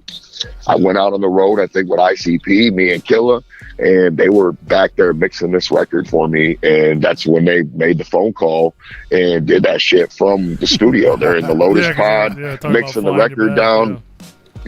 What's that? Yeah, because they were on there talking about they're gonna have to fly you back to redo the whole thing and shit. For sure. And I told you I was ready. I would have went. I would do it. But like I said, I knew, you know, they were there mixing it, so I knew that was 100% possible, because they were mixing the whole record. And like I said, the first couple of mixes that I heard, I knew I left it in the, you know, the hands that I wanted it, because man, they were killing it. So you were pissed when you got that phone call. I mean, you know, I was more pissed because, like I said, in the context of the phone call, it's not given. Like, we were on the West Coast, somewhere in the West Coast, and so we were 3 hours back, and they were, you know, so it was dead ass early in the morning. I don't know if we had a show the night before. We might have, but we might have a day off. And either way, we were fucking partying all night. Right. So, you know what I mean? You're fucking sleeping. So, you know what I mean? I'm dead asleep in the bunk when they woke me up. And usually most people ain't answering it. But that's the type of homie I am. That's my homies calling. I answer that bitch. Hey, what up? And that's exactly what you got. Oh, you know, fucking dead motherfucker. In the morning, on tour, out on the road. Yeah, for sure. In Cali. That's so dope. So then the next track 3 is Casket. Yeah. And this, I wanted to ask, I don't know if this is, if you look up, you might not even know the answer to this, but if you look up One Less G on like Wikipedia and it shows like writing credits and shit, there's something on here, Power of the Pen, that's on here several times. Yeah. Who's that? What's that? It's probably stuff that, like I said, it might have been something that Jamie or Madrox might have been working on at the time, but it was like, yeah, a lot of the stuff that we were doing, we were working together, and I was writing stuff, and then some of the stuff I took and rewrote from previous stuff for certain songs, for Casket in particular. Like I remember some of the stuff that we did for Two Crazy Devils that never, and like I said, in my opinion, it never came out because it didn't. It was never given a proper, like, this was the album. Internet shit doesn't count. Yeah, it's internet shit. So before the internet was out and there wasn't any internet shit, nobody ever heard that song except for me and like 4 or 5 of my friends. And yeah, so I reworked that song into part of that song in the Casket. And yeah, I think that was just part of what it was when we went back and re-released it, because he was working on something different for what they were doing shit at the time. Obviously another huge classic there. And it's all right, it's like we're getting to know Blaze, you know what I mean? You came out of the Casket, The Grave Ain't No Place, You're Never Going Back. Yep. And then we go into track 4, which is one of the biggest Juggalo songs ever, the Juggalo Anthem. Yeah. Like, that's just crazy. Like, I mean, the idea, like I said, was another idea I reworked from something that I was fucking with before called Gangbangers Anthem from Sleepwalker, shit that me and Scratch did. It's a whole different style concept song because it was about more, like live gangster shit. And this was about being dead and in juggalo. And yeah, it's kind of what it was. So yeah, same type of stuff. But I went back and just wrote brand new for everything on that shit. Hell yeah. Obviously, but yeah, I took the idea classic from what I was doing, and then I completely, reworked my own brand new idea and song, and basically what it was. Yep. Well, it's way cooler the Juggalo anthem than the Gangbangers anthem. Oh, it is it kills it too. Yeah, even the different songs are way better. Yeah. I'm just saying. Yeah, no. Even if you heard the other song, you're like, there's one line in there that I remember I was going to actually use it because it was one line I thought was cool and I never used it. And me and Madrox were even trying to like clip it and use it. It's just like a throwback cool shit, like, but and that was it from Gangbangers Anthem. And it was like, it went like, I got my 9, click it one time. This is the wicked rhymes and I'm down for mine. Hell yeah. That was it. Dope. Yeah. Pretty dope, That's right? a dope line. Just a little rhyme. But yeah, that was the one. It was like, it was within the whole song, my whole verse. That was the one part of my verse that was pretty cool. And we were like, yeah, we should cut that out and use it. But after years later, all that material that I had is all thrown in the garbage. All I had is stuff like anybody else that's on the internet. Yeah. That stinks. Yep. For that shit. But for fucking One Less G and shit like that, hey, guess who got it? I do. Because I kept that goddamn shit. Because I was like, fuck that. Ain't nobody going to do this dumb shit to me again and throw off like some garbage out on the internet. Right. Now it's for you to put out at 20 years. Exactly. I'll put all the garbage out. I'll fucking have you know, bitch. Hell yeah. And then we got, so going down the list, we got another, I'm probably just going to say it every time. We have another Juggalo classic with Nasty. Yo, Blaze, Yeah. nasty. Yeah. I remember distinctly we were recording that in the Lotus Pod. That happened in Lotus Pod because we were in there doing that, and midway through the record, Jay walked in the door and he was like, yo, hold on, I got something for that. And he went home and he came back. And then he put this beat on and it went with it a little bit. And it was like, okay, so he had something to rework, a new beat with it. But then he was like, hold on, I want to go in there. And he went in there and he started doing these sounds and noises throughout the whole song. And I was like, dope. And that was the fucking shit, man, for real. Yeah, Like in there doing his, like doing that. He went in there, like everything was already set. The song was basically done. And it was just we were putting some of the finishing touches on, like, some of the shit that was in there, and only like if you smell like a pile of shit and some of those things in there. And he came in and was like, holy shit, oh, I got something for that. And then he went in the fucking studio and he threw that in there. It was the fucking shit. I had the little crazy J dust in there. Yeah. And for then, sure. On the original release, we had the NWA remake classic with Straight Outta Detroit with you, Killa. So that went through a different incarnation too, because I had a different beat originally for that too. And I think when we originally recorded that was just me and Killa. Like, me and Killa did that song. And I did a third verse, I think, where me and Killa either threw the third verse back and forth to each other, or it was just me, or something like that. And then when I took a couple of songs with me, I don't know what was happening, but I think I was dropping Madrox off. Like I said, we stayed together.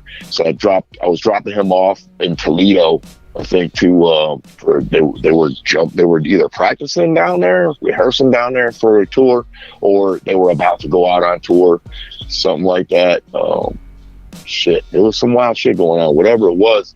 I remember I brought that with me. I brought a CD with like 3 songs on it, and one of the songs was that. It was Straight Outta Detroit, and I played that for Jay, and he was like, oh my God, I gotta be on it, and that was the rest is history. Hell yeah.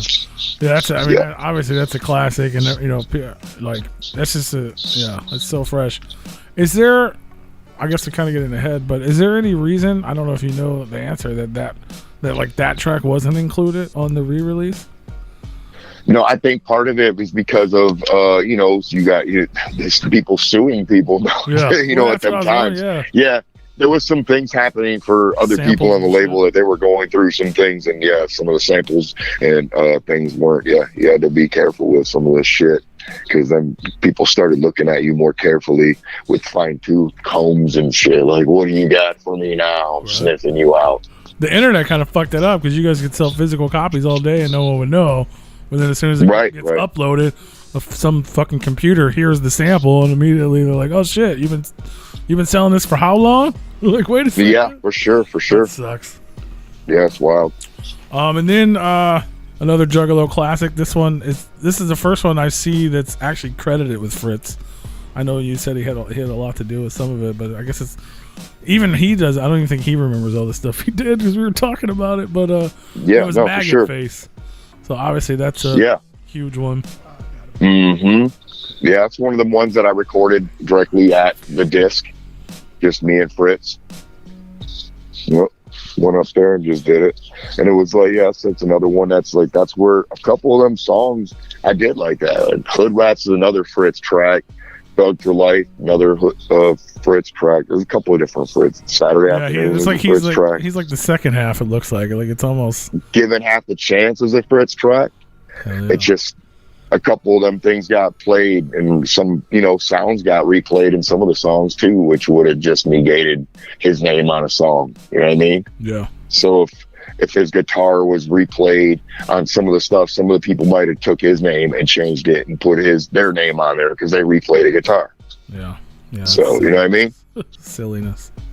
So, yeah, that's kind of what, things happen like that when, so it's kind of fucked up. But yeah, definitely Maggot Face. Now, what was it like?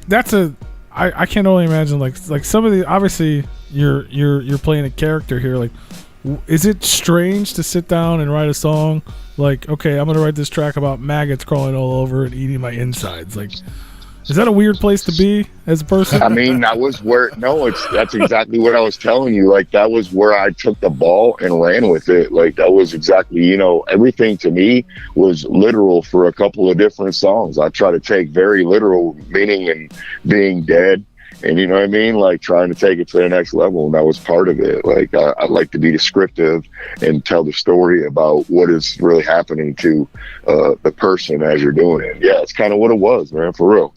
It's like, so, and some of the stuff, it hurts me. And some of the stuff, like I remember one of the Lotus songs, they took my verse off because I think I was going too, like either too far the other way. I don't know. It's like too literal of being dead still. It's like, all right. Or you're too dead, Chris. Calm down. I think so. No, I think so. I don't know if that's what it was. Maybe I was being too depressing. But I'm pretty sure my verse for Black Crows, I got it written somewhere around here. I remember I pulled it out. I told you I got fucking everything from dumbass shit on paper. But yeah, my verse for Black Crows never made it on there. So it's just, yep, I remember spitting it. That's crazy. So then the next one, another one that didn't make the re-release, which I didn't even realize until today, is Here I Am featuring Twisted. Yeah. You were talking about that one earlier, blowing your voice out. Yep. Mm-hmm. Yeah, so we just tried it. I think we were trying to stray away from some of the stuff that was from back there that we were trying to keep for the first actual people that bought the originals. That's a lot what it was. Because like I said, Madrox ended up helping me put some of that stuff together when we did it. And he helped me determine what we should probably take off in that, in all honesty, and obviously with Alex, because that was kind of Alex's project and his pet. He was like, I want you to re-release, I want one less G out again, but let's make it like a deluxe G edition. And, that was his idea. He was like, hey, let's do this. So I was like, okay. Even though, I was with Grundy at the time. That's what I had. And I was trying to push that shit again. Push on. Then we got number 9, Hood Rats. Yeah. That's one we recorded straight at the disc. Probably in Studio A. maybe Studio B. We were Studio B riders a lot back in those times. Man, we took whatever we could. It was like if they had extra time, and like I said, I was probably in the studio with Twisted probably 100% of the time, always, for anything they were doing, all the way up until probably somewhere in Independence Day, maybe around that era. Around then, I stopped probably sitting in studio with them probably 100% of the time. So I was always there. And anytime they were done for a little bit, I would jump in and do stuff. So in some of the midst of that recording, we'd do that. And some of the times we would just do it on our own. If we, they would, we're going to take this Wednesday, and me and Killer are going to go in there and record. And yeah, kind of how some of that stuff happened at the time. It's like, they got any minutes left on the meter? Let me get that. No, it's like, for real. You always are you're setting blocks out. You're always going to go out there for like, you're going to do a 6-hour, 8-hour block. You're not going to go in there for like 2 hours. You're going to be in there for a while. And so if you're done a little bit earlier on everything that you're done, that you came in, because you're not going to go in there ill prepared. Go in there writing raps in a studio that you're paying money to do. Go in there with your shit ready to go. You know what I mean? So yeah, it's like, that's kind of what it is. Unless we're at the Lotus Pod and we're doing shit like, Lotus or Riders, then we're in there just sitting there together and writing in the studio. It's a whole different scenario. You're not paying hourly for what the fuck you're doing, Right. There's, I don't know, another oddball question. Looking at the credits online, there's someone credited on here called China Doll for Hood Rats. Do you know who or what that is? Yeah, I'm not sure. I mean, it's like, it could be a sample or something. I don't know. It's the only weird one on the whole list. Everything else is Mike P. for That's wild. Twisted, and then there's. No, I mean, we used to be out there doing some different shit. Like in the original stuff, we were, in my original EP, I was crediting Phantom Zone Productions with our shit, because we just were making shit up. We were known to just say, we need something for this. Okay, Phantom Zone Productions sounds cool. Phantom Zone was like your original Grundy Entertainment, except for it was made up. It was another one, just our idea at the time. Yeah, for sure. It was another, and that was probably a conglomerate made up between me and Madrox and Monoxide. Hell yeah. Like, yeah, that's cool. Phantom Zone, that's us. That's dope. So the next one up on the list is Hatchet Love. Hatchet Love, yeah. That was just me, and I think that was a Mike P beat, if memory serves me correct. And I know for a fact that song was much longer. The original song is much longer. It says it's only 2.5 minutes. Less than 2.5 minutes, actually, yeah. Just more pissed off of, same thing. 2 more verses of pissed off Blaze talking about killing you and you can eat my dick and all types of other fucking mean, horrible shit you could say to people, in your intro. Like, basically, when you first meet them, this is the type of stuff, and you ain't shit, and throw your hatchet up if you don't. For real. Yeah, it was wild, but that was like, obviously, we were on to our, like I said, we were really on to the family thing, and I was trying to push that with it, and that's what it was, man. I remember Twisted was rocking leather coats a lot, and they were rocking them in different pictures, and it enticed everybody else to kind of like rock the chains and the charms and the hatchet man everywhere, and then we all just kind of did it, and then everybody was rocking it, and before you knew it, we were our own crew that was nobody wanted to fuck with, that was wearing red and black, and that's basically what it was, man. Yeah, I remember them coats. Those things were the shit. They still, I think, for sure, they were sought after. Now we all they're had even more sought after, I think. We all had them, and then they were like real leather. Yeah, it was like them real high school leather boys, and then after that, then they started making ones that were like cut for more like a gentleman cut that could you could wear to a out to eat, but had a hatchet man on the back. It was like, for real. that casual gangsta. Yes, the casual fucking juggalo. For the casual for real in your life. Hell yeah. Yep. And then another Juggalo classic featuring Jamie Madrox on the hook every Saturday afternoon. Yeah, that was another one. We recorded that back in at the disc.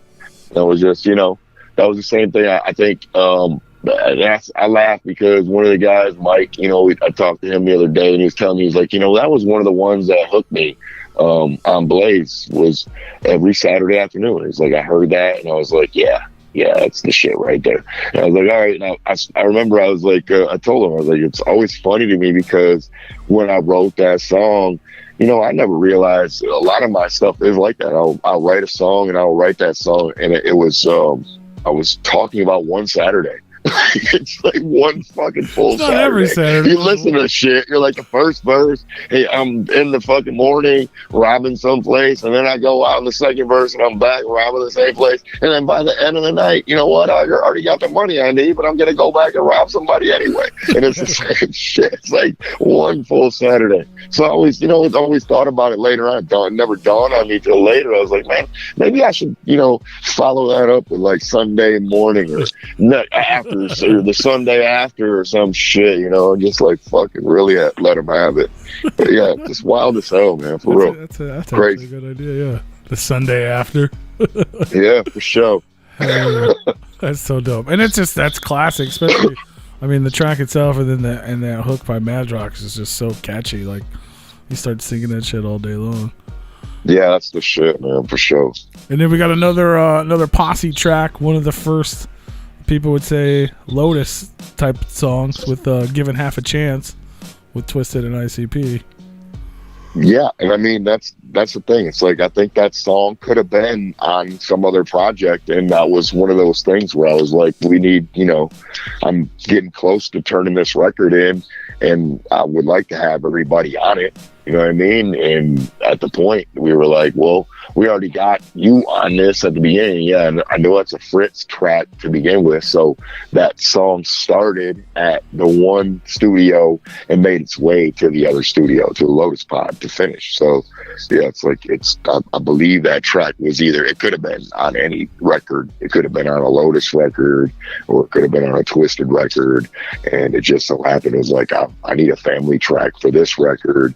And they were like, well, we got this one, and you're on it, and everybody's on it. Let's put you on this. Let's put this on your record. And I'm like, oh, And at the time, it sounded like it actually went, obviously, the sound of it and what we were talking about, the content was 100% on the means of what the record was about. So, yeah, it made sense. Hell yeah. But it wasn't on it another was, record. It was on no this brainer to throw it on there.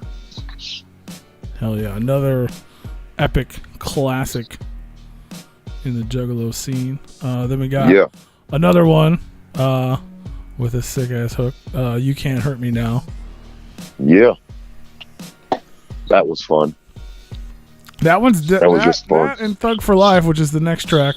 Those were like those felt different. Like they were like that was the Gangster Blaze for sure. Like, but it was like it had that vibe, like the.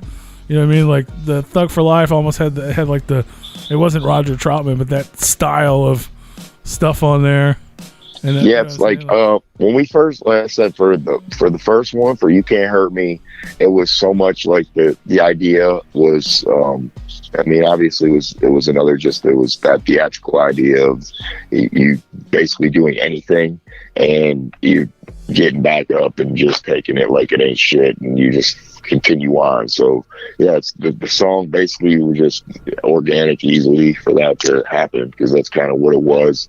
So I remember we were in the midst of writing that, and it was, we got to a couple lines and he's like, what are you doing next? Well, oh shit, well, I'm blind, and then I dive off the overpass on an interstate and can't see straight. Like, so it's like, yeah, it was just a lot of, we just had fun with that one.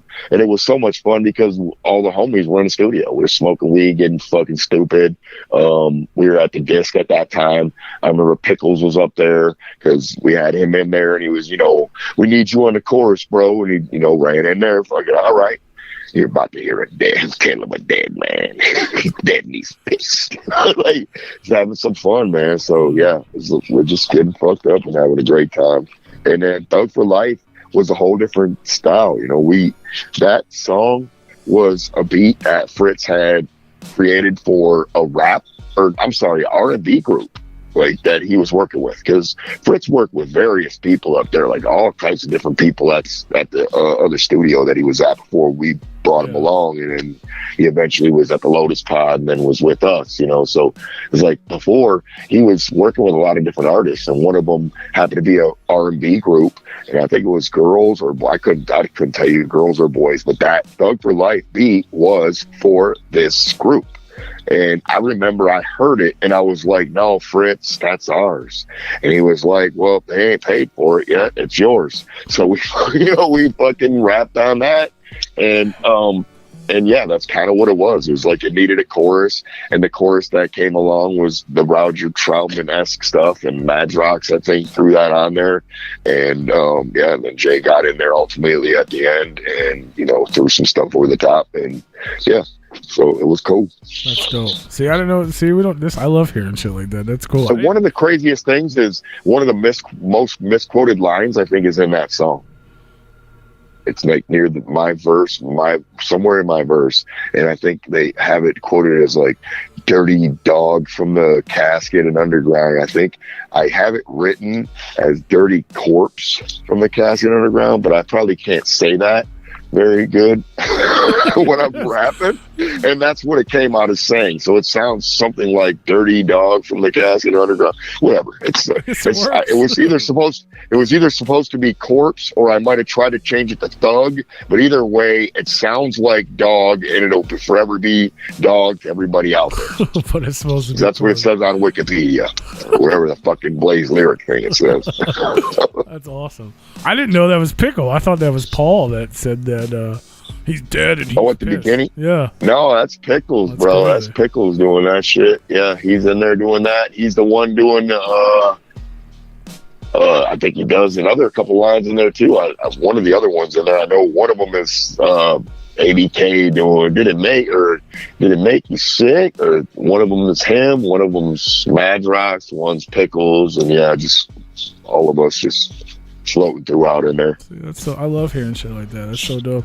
And it's weird. Like, I guess it's not. I don't. Maybe I don't see it, or maybe I don't know. But I don't know if it's the case anymore. But back then, like anybody associated with you guys, fans wanted to know or knew or were kind of in awe of, or were just like they were cool ass people. Like I still remember Pickles and Squeak and fucking you mentioned JD, Jeremy, and fucking Patrick and Adam, and like I remember those people from that time period. I don't know anybody now except for obviously like Dustin and Mike and shit, but like back then it was like the crew was part of the crew. Everybody was. It was like I don't know why it was different, but it was like people knew who people were. It's like I said, it was because when I came over in the same way, it was like we just, you weren't, like I said, we were working as a 9-to-5, like you were getting a paycheck as a job, but mostly everybody there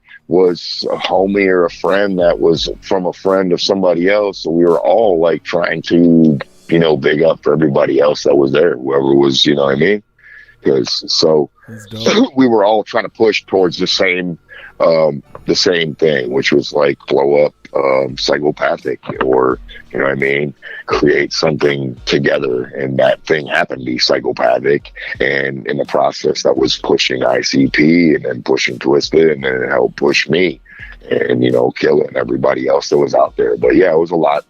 That's what it was. It was a cast of characters, and there was a whole cast of them that helped run with us. You know what I mean? And I wouldn't, I wouldn't be right to say it wasn't. There was a cast of people that fucking ran together. That, and everybody had nicknames, and most people did that were there.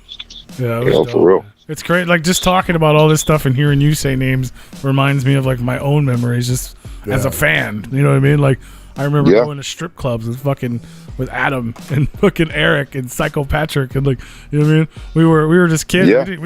We weren't like we get to hang out with the artists, but we get to hang out with these guys, and they work there and they can tell us about the artists. Right. For sure. And these guys that ultimately are the dudes we're hanging out with every day anyway, on the bus and everywhere else around the nation, and on the normal time shit. Because like I said, we were, the clock really wasn't a clock. It was like, all right, because you might have to be on call like like a doctor style. We might need you to go somewhere and promote something this weekend. Oh, something just came up. We need you out there to go do something and handle it. You know, yeah. That's what it was, man, for real. Dope. And then, so the final track on the original release, which another one that didn't get included in the re-release, which is nuts to me, is the Hatchet Execution. Yeah. Another one, same reason. You see the similarities. The two songs, Hatchet Execution and the other one we talked about earlier, Straight Out of Detroit. Yeah, because they're both kind of the same type. I think they're real life or something that's kind of close to that. You know. Oh, is that what it is? I didn't even realize there was samples on that one. No. It's just another interpolation of some another song. I think from Above the Law. I believe it was. Okay, I gotcha. Because I think that idea was kicked by Jay, and he was like, this would be cool to do something like this. Like everybody writes some bars to this, and we all do, one together. And I was like, yeah, that's cool. Let's do it. And that was when I said the family was expanding at that time too. We had more people that were coming in, and more people were adding, and just that were hanging out or were with us, and yeah. And you heard you heard Sin on there for the first time. And yep. So yeah, a lot of stuff like that was happening. Yeah, for sure. Shit, I think he called anybody killer, everybody killer. That was great. Did he? We always laugh because I swear he says everybody killer. What's up to you too? I was like, oh shit, you two here too? Hell yeah. Fucking love it, my dude. Great dude, though. Sin, he's a good guy. Yeah, Sin's cool as fuck, man. It was just very funny at the time, and still makes me laugh and chuckle to this day. I hear it, and I'm like, yes, he just said what's up to you too. Everybody kill us. It's funny. Yeah, he would. He's saying what's up to you, like you, meaning you or me. Yeah, or the listener. But the way he said it sounded like what's up to you too. It's just great. Yeah. Shout out G-Man, man. Hell yeah. Fucking entertaining. That's awesome, man. So yeah, I mean, obviously it's a huge. So that originally came out October 16th, 2001. Yeah. And 2001. Juggalo Classic, and then we got the re-release, I believe, in 2006. Is that right? Yeah. Yep. And then that you included a couple of like tracks that you had already like put out with. A couple of extras like Garbage and something else, and maybe one from the game. Yeah, one we Lookout. Yeah. Lookout. Yeah, from the video game. Yeah. Mm-hmm. And then we added Real G Shit, Intro to the Hood, in case you forgot, and I Go to Work from the original EP. So it's crazy. I didn't realize this stuff's out of print. Like those tracks are out of print, and including like Shit Talkers from the original. Like, you can't get it. Everything, man. Everything from that era. Like I said, I don't let. Yeah, not everything from that time, from the EP. Not everybody was in favor and in love with my EP. Let's just say that at the label. Yeah, I love it. But, yeah, so I mean, I think it was actively, they were trying to figure out a way to keep it to go out of print so they could just create this new stuff. You know what I mean? I gotcha. Kind of what it was. I mean, I don't. Hey, it's dope for all the collectors out there to get their hands on. Well, right. I ain't trying to throw anybody under the bus. I'm going to let you know, though. If you want one, you better get one because it ain't never going to be made, to my knowledge, again. Yeah. Shit, I ain't got the rights to make it right now. And if I did, maybe I might make one just for you, but not for everybody. For you, too. Right, for you, too. For you, too. Right. I make one for them because they got shot out. Right. Make me one. Yeah, Bono himself. Fucking boner. Hell yeah! So we're starting off the year, man. Obviously, it's the 20-year anniversary. You're doing the 20-year anniversary exclusive digital experience. It's going down Friday, yes, February the 5th. What? So for everybody who doesn't know about it yet, it's a live. I don't know what it is. Is this a live concert? It's a live, like a live digital live experience concert. Yeah, for sure. Like without, I know you don't obviously don't want to give anything too much away about the show. We want people to see it. Is it a lot of people? The biggest question that I've seen people asking about this is because of the way it's built. Because it doesn't say concert, it says experience, which is similar to what the Freak Show experience was. Okay. Can we expect something like the Freak Show, or can we expect something closer to how Attack of the Ninjas digital was? Or is it somewhere in the middle, or you don't want to say? It's mostly, I would say just a live experience, a live digital, like Attack of the Ninjas mostly. But there is some sprinkle in of some stuff that's, and I don't want to let no cats out of the bag or anything, but it's just some next level shit that I think would be there just to entertain you guys. For sure. But just some super flavor. Just some super cool flavor for y'all that I think that there's the only way you're going to see it is by, attending and checking out. But other than that, yeah, it's like a live experience where you're like, holy shit, Blaze is doing that song that I haven't seen him doing for fucking ever, or this whole song that he has never done in a long ass time. But yeah, it's damn near almost every single track that I did on the original One Less G in the Hood. Dope. Hell yeah. So and obviously Twisted's going to be in the house. ABK's going to be in the house. Yes, sir. Unfortunately, ICP probably won't be there, but pretty much everyone that was featured on the record besides them is going to be in the building. All right. It's going to be dope. Me, I guess. Dead Body Man was there, but he passed out drunk in the back of the car. Whoopsies! But I got to see you at the after party in Salt Lake City doing the One Less G show, which was phenomenal. Wild. I mean, like I said, I did 2 of those shows, and the first one obviously was better when we were in Cleveland because Killer was there, and it was just on that next level because it was the 4 of us out there doing it, and much like this is gonna be. So it's like, it's just that's what it is, man. It's like, the experience in Salt Lake was cool, but I was fucking everywhere that day, bro. Yes, yeah. And I don't know, people don't tell you about Salt Lake City, but every time you go there, I love Salt Lake City. Salt Lake City is a beautiful place. I love it, man. Salt Lake is great, but their altitude is damn near as bad or worse than Denver sometimes. You go out there and you're in that altitude, you're like, oh my God, I don't know if you drink one pop and you already got that film in your mouth and there's like stickiness. So you got to drink water, like an overabundance of it. Then on top of that, we had at that Attack of the Ninjas, I think I had like 3 or 4 different performances lined up for the whole weekend or for the night, whatever it was. So I was like, bang out there with Gorilla Voltage doing a song, and then I had to go change up paint and do Zodiac with ROC, and then I switched up and did something with somebody else with Twisted, I think. Triple Threat. We did some shit, and then I went out and did my the after party. So it was like, man, I was fucking like killing it. By the time I got to the mic on the after party, I felt like I was blown out. Like my voice was like not existent. You know what I mean? So yeah, I had but so it was much. Dope. The fans were all blown out too. That's the thing. I knew y'all were having a great time, so there was no way I was going to be like, I'm not doing this. But it was like, I just felt like I could have had a better show if I had me and Killa out there and Killa was doing his parts and we were just, because it would have just been that much better. I think you did a great job. Well, thank you. He was asleep. Yeah. You were passed out, he said. Yeah, he was. It was dope. That's great. Hell yeah.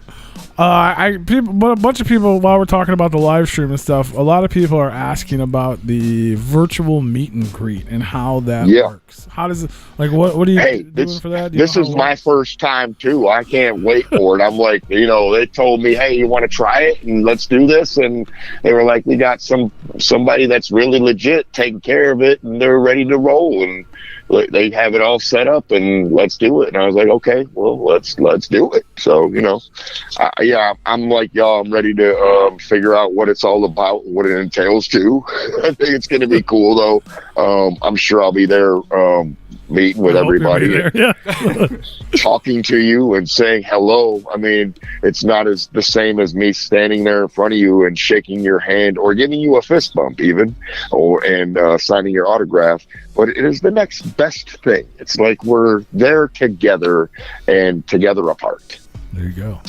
Yeah, Right. I assume. I would assume it's like video, like a Zoom call or a FaceTime, and it's probably Yeah, I mean, a that's little more exactly what I get one-on-one. from it. That's, yeah, for sure. It's like, that's exactly what I've been, that's kind of what I've been briefed about, what it was been told about. Hell yeah. So yeah, for everybody asking, you guys probably know where to get it. For the people that don't, you can actually go to, there's a whole website for the Fam Fridays, Yep. and that'll get you a link that'll send you right to the webpage. Actually, you can pick up the virtual meet and greet. You can pick Yes, up, sir. and that includes the stream. If you don't want it, there's merch bundles. And what I did, and I think everyone should do, is you just buy the package. You're gonna get Blaze's One Less G show. You're gonna get the Horrors Halloween 365 special. Yep. You're gonna get the ABK Hatchet Warrior show. Yes, sir. You're gonna That's get the dope, too. It's Alazuli gonna Lou be show, dope. and I think it's $35. You get all 4 of them. Yeah. Like, that's a deal. Come on. So, That's dope, man. It's a whole month of flavor for everybody to check out, man. Something cool to do each Friday. hell yeah, that's super dope. And then Blaze, the One Less G show is the first one. Obviously, you got to kick it off with the bang. It's the 20-year anniversary. Yeah. It's going down on the 5th. That's why, man, we're coming back. We're slapping them hard with the 20th anniversary. One Less G in the hood. And we were talking about it before the show, not with you, us here at Replicon. We're talking about it. And so, obviously, I have to, knowing M&E and knowing how we celebrate things, I can only assume this is just the beginning of the One Less G celebration. I mean, there's a strong possibility, man. It's like, there's some things that we can do and things that we can't do. So it's like, we're going to do everything that we can do. And keep rolling with it for real. Is there? I know a lot of people are asking, and I myself was asking, especially hearing you tell the stories about things that were cut or things that didn't make it or ideas that were happening, and all the old things you're pulling up. And I know, I guess, legal issues and things like that. You may not have all the rights to the current record, but is there some sort of? Are you guys planning on some sort of re-release or some sort of, like Twisted did the unheard cuts thing with the Freak Show that Fritz pulled up? Is there anything in the works for One Less G or some sort? I know he did the vinyl and it was a free giveaway. Could you give stuff away for free? Is there? Is there plans for some sort of? I found all this stuff. Let's give it away. It's the 20-year anniversary.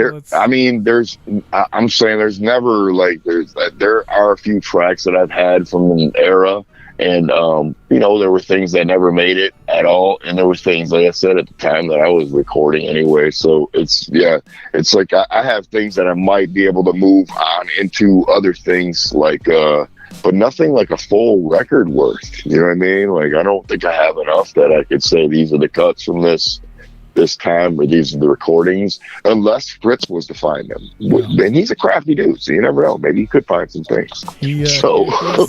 Everything. Yeah, there are a few tracks that I know of for sure that were time era tracks that I did that never made it to either of those two records. And one of them is like a Twisted and Blaze track, and that one actually has I have that for the most part. And the other one is a Killa and Blaze track, and I have found that. And the only reason it didn't make it, I think at the time, was because it didn't have a chorus, and it had a chorus written that was never spit.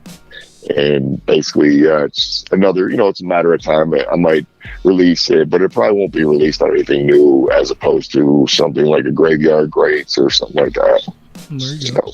Hey, either way, I know the people love that old school shit, and the 20-year anniversary is a damn good time to pull some stuff out of the hat like that, for sure. For sure. But definitely, I know a lot of people are looking forward to it. I'm hyped for it. Shameless plug real quick, since we're talking about all the ABK stuff.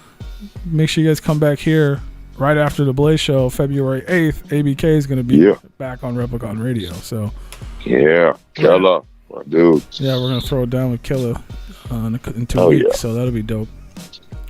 But yeah, man, I'm hype. I love it. I love talking about the old school, all the old hits and the One Less G, man. I can't wait the whole year. We're celebrating all year, whether you like it or not. Yeah, for sure. We're gonna keep We'll celebrating. be painting up and throwing blood on shit.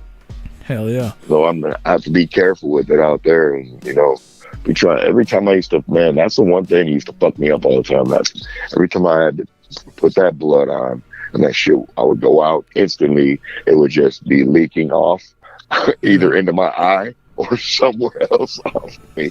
So it was next level.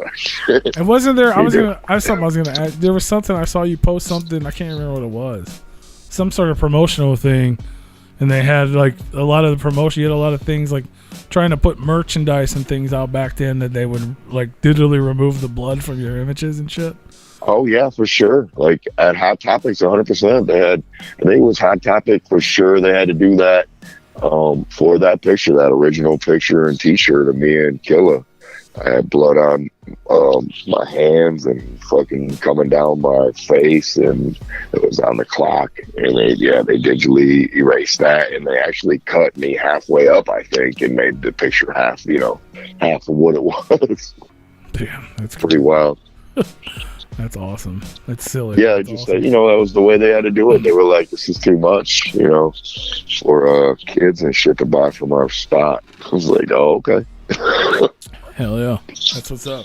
So, hell yeah, man, it's going down. If you guys, you have to go to forthefamfridays.com, pick up a ticket to the digital event.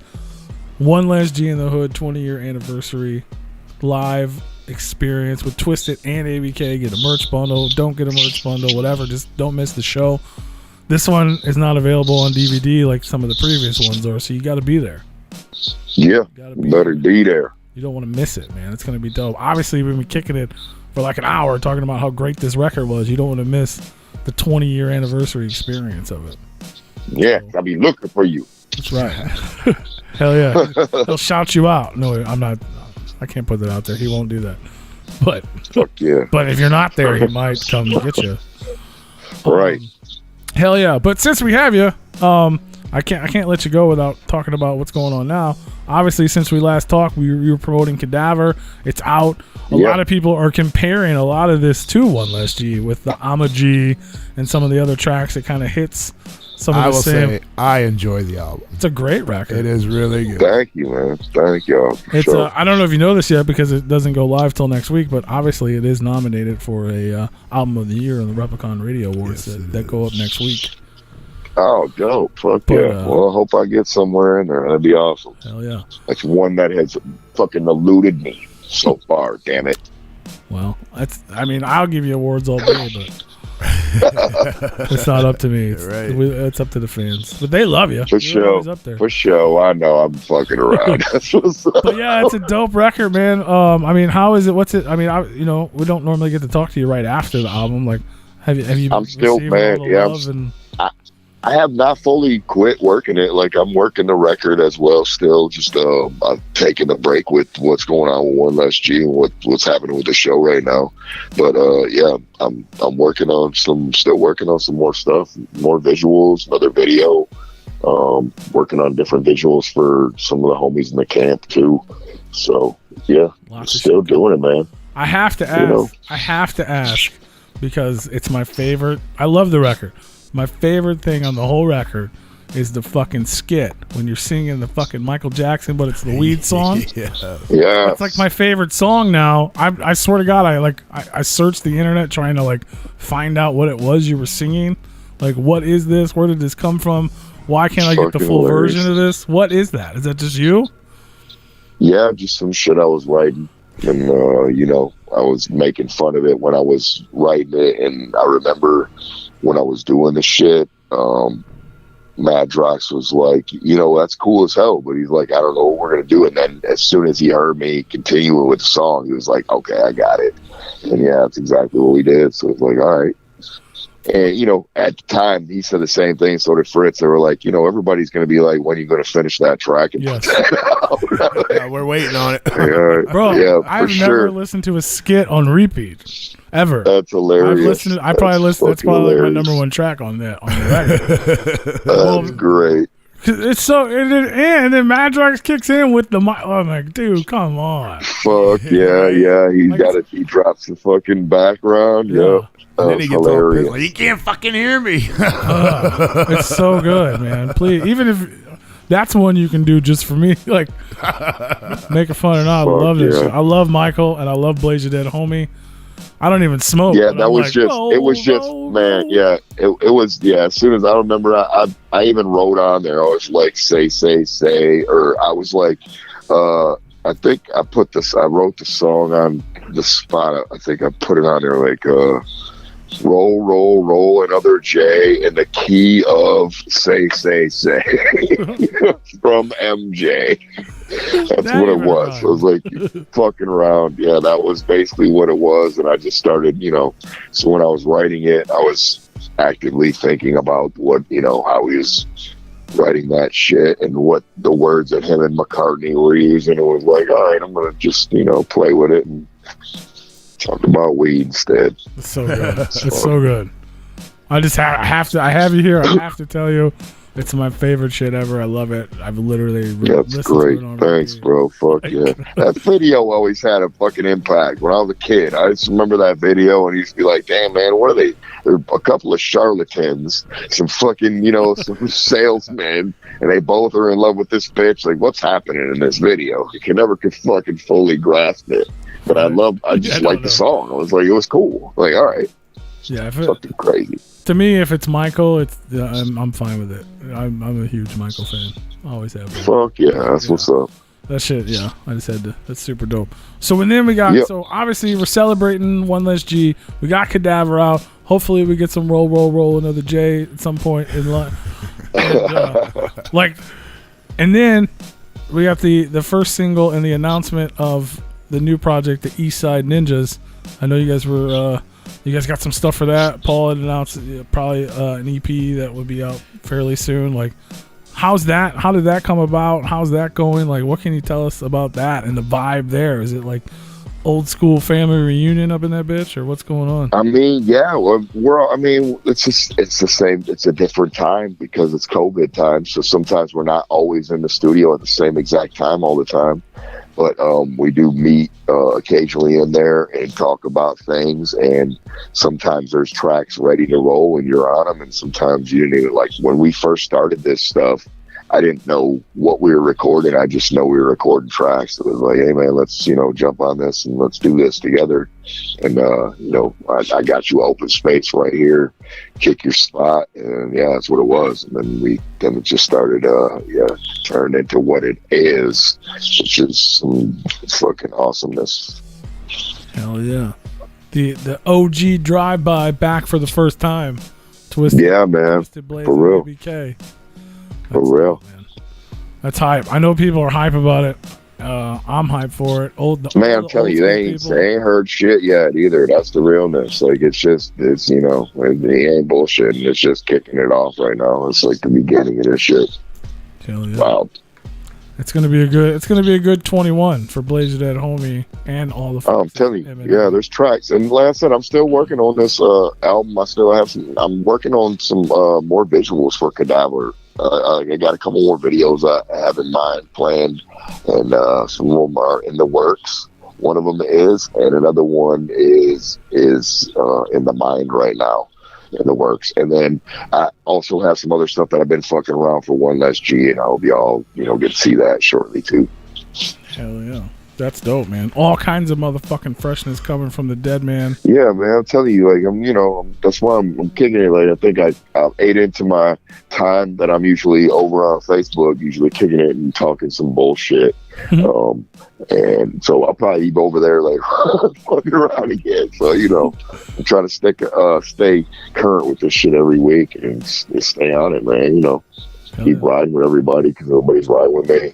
That's right, man. No, it's dope. People love it. I love to see it. Everybody loves to see it. More interaction. Thank you, man. Kicking it old school. So hell yeah, I can't wait, man. More visuals coming. Hopefully you got something for that. What is that? Summer Breeze? That's the jam. That's the jam. Yeah. Hell yeah, man. Well, I can't wait. Thanks for kicking it with us, celebrating 20 years of One Less G. I got a question. We got another question. We can't let them go without asking a sports question. Mm-hmm. All right. So what are we thinking about old Matt Stafford not being with the Lions next year? Well, I am one of the people that is probably happy about him moving on. Like, I think we probably should have moved on from him a few years ago. Yeah. And it's not anything to do with him, like, as a player, but it's 100%, I think, the new coach coming in might understand more about what it really is being a Detroit fan. And because he played there too, and Matt Stafford should know because he's been there for like 12 years. Right. And I don't think he still grasped it. It's like, it doesn't matter how much toughness you show on the field. None of that matters if you don't do the little things that it means when it matters to win games. And you can never become the comeback champion without being in the hole every fucking game. Right. So the only way you become the comeback guy and having 30 comeback wins through your career is because you're in the hole all the time. You're always getting beat. And it's not just the defense's fault. It's the offense usually, because it goes in and he's the master of 3 and outs all the way until like the third or fourth quarter. Then he'd start actually hitting his targets. And, you know, and he was bailed out for the first couple of years because he had the greatest receiver to ever fucking touch a football in Calvin Johnson. Yep. And I don't care if they can talk Jerry Rice and all that. I watched him play. He still ain't got what Calvin had. Calvin was fucking, you know, the greatest receiver. You could throw it and he'll be triple and quadruple recovered and still catch the ball. And that's what Matt Stafford relied on for years. Yeah. And he was just padding his stats all the time. So much so that one of the guys, like the radio guys around the area, started calling him Pat Stafford because that's what he does. He just goes out there and pats all his, all of his stats get padded up at the end of the fourth quarter, and he's racing and chasing a victory that usually doesn't matter to him. It matters to the people in the city, though. Absolutely. And they've been down forever, and we just keep losing. And I don't think he ever grasped what it was, man. Like, the toughness is one thing on the field, but being smart, willing to do that extra thing. Like, you know, even yesterday I watched that game, part of the stuff with the Tampa Bay game and Green Bay, and it was weird because Aaron Rodgers turned into Matt Stafford on that last play, last fucking 4 downs or whatever. He turned into him. He fucking relied on his stupid arm and tried to jet that ball into no man's land and try to, sneak it into nothing, leaving the coach having to call for a fourth, to kick the field goal instead of just doing what Aaron Rodgers does, seeing that 6 yards that he needed and just running in the end zone. And instead he tried to pussyfoot and fiddle around and toss the ball, and instead they left it in the coach's hand. Coach called the fucking field goal. They get the 3 points. They're down. They can't stop them. They lose the game. Right. And that was what we usually see in Detroit. That's what we see there. We see Matt Stafford do these things and then throw a pick 6 on the last drive when he's coming back, or you know what I mean? Yep. Or he'll do this shit where he needs 3 yards. He's easily got him if he just runs. Instead, he'll try to gun it 40 yards down the field. It'll fucking get deflected, and now they're kicking a punt instead. It's like, bitch, you need 3 yards. Get the 3 yards, and let's move on to the next 10. Yeah, he didn't do that. He never did that in the Detroit uniform, and that's my problem with him. So whatever, somebody else can get staph infection. We had staph infection for 12, 13 years in Detroit.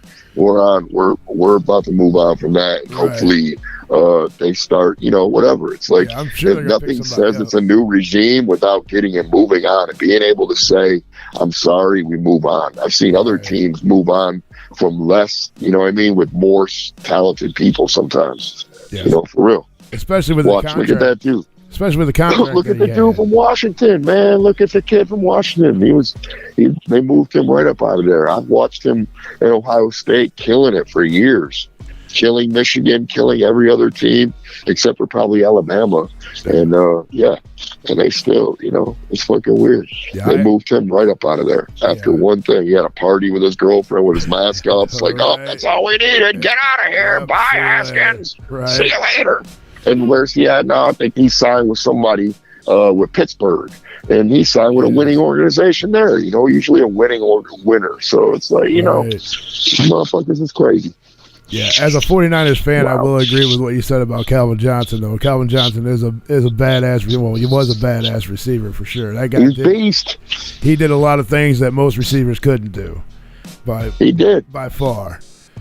And then one more question: who do you got in the Super Bowl?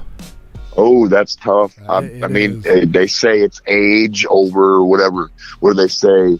Age and treachery over youth and exuberance. Like, I don't know.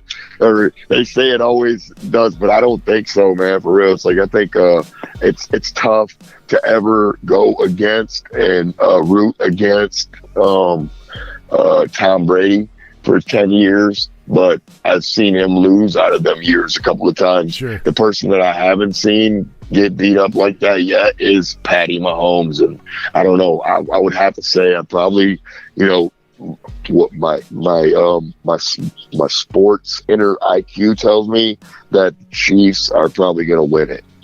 But it's going to be a tough one. Like, I don't know. I have yet to see, because, you know, Sue, I think we got a former player and Ndamukong Suh, a former Lion that now plays there, and then you got JPP that plays there. It's like they got a very low key, really good defense. So it's going to be tough, man. Like, I don't know.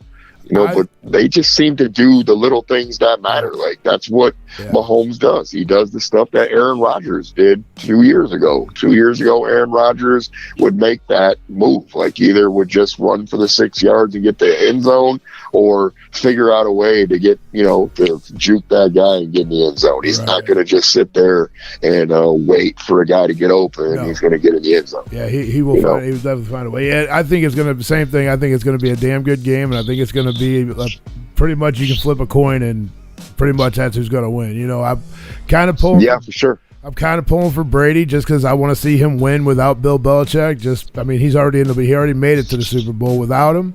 But just to throw it in his face even more that, hey, look, I don't need you. I can go to any team and we can win games. No, he's a GOAT no matter what, man. Like I said, I've watched him since he was in college in Michigan, and I remember him playing and them splitting games between him and Henson at that time, Drew Henson, and I thought that was a mistake. Like, being a kid, because I wasn't much, about the age around his age, and I remember watching that stuff and being like, bro, this dude is the truth. Like, you should let this guy play the whole game. Yeah. Even if he was a scrawny looking kid, he could read the defense and he knew where to throw the ball. And it was like, whenever he would get intercepted, it was mostly because the receiver made a bad play. He didn't make the right cut. Right. He fucking, he tipped the ball up, and now the quarterback grabbed it. The only reason he was getting bad, in my opinion, was because of, bad play by his teammates. Like, he was so when he came out of college and they picked him at like 6th round, I was like, whoever just got him just got a fucking dude. Like, he is good. If he ever gets a chance to play, he's going to be great. And sure enough, man, he proved it. He was awesome. Yeah, for sure. Stupid. I'm not really a huge Tom Brady fan, but I will never take his talent away from him. But now that I see his true talent out there, it's not all Belichick. That the kid has an arm on him. The kid can read plays. He knows what's going to happen before it even happens. That's it, man. That dude's he's very, very, very He talented. can move his feet just enough. He doesn't have to play. He's a pocket quarterback, and he's been that pocket passer for the longest time. And he was that way when he was in Michigan. He was the same way. He would be sitting back there in that pocket, and he would just dissect them because he can do that. And that's what it is. He's got a pinpoint, accurate arm, and usually it's that way. He can throw that bitch down the field just like he can throw it 15 or 20 yards down the field. It's crazy. Right. And because he's not my favorite guy either, but he's a good fucking quarterback. Yeah. That's why he's the GOAT for a reason, man. Like, he is really good. Yeah, I mean, with this game here, you got the well-experienced guy, and then you got the newcomer up that's going to be one of the greatest as well in his time, coming up. So, I mean, not that I'm not a Chiefs fan. I mean, I'd like to see Mahomes get a second win, especially a back-to-back win. That'd be pretty fantastic. But For sure. it's something very hard to do. And if I'm a gambling man, then I would have to go with Brady, you know? I mean, the crazy thing is that the NFL is actively not trying to break up the Chiefs organization at all. I mean, like, the fucking everybody talks about Eric Bieniemy being the next coach somewhere, but nobody's giving him a shot. Right. So it's like technically all you're doing is letting him sit there longer and just fucking kick your ass again. Because what is going to happen? They're going to become a different team? No, they're going to be the same fucking team running you over year after year until you grab that guy and move him out of there. And hopefully a fucking guy that doesn't have his brain is running the offense. Like, like what the fuck, man? I mean, somebody got to figure this shit out. Yeah, that's another thing. I think if you put pressure on Mahomes, I think you kind of get to his head a little bit and he folds under pressure. But that's the only thing. But it's tough to get there. But I have heard some rumors like that dude. One of their guys just got fucked up, Achilles fucked up, and he's not going to be in the bowl. And he's one of their starting tackles. So that might have something to do with it. It might fucking leave them on the end, which does open up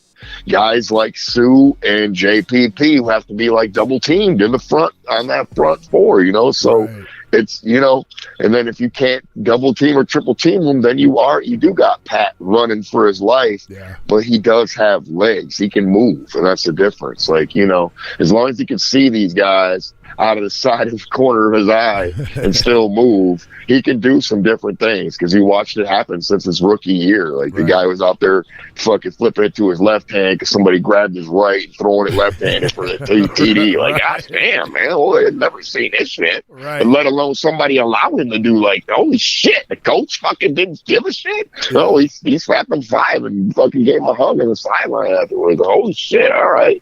Some wild shit right there. Right. For real.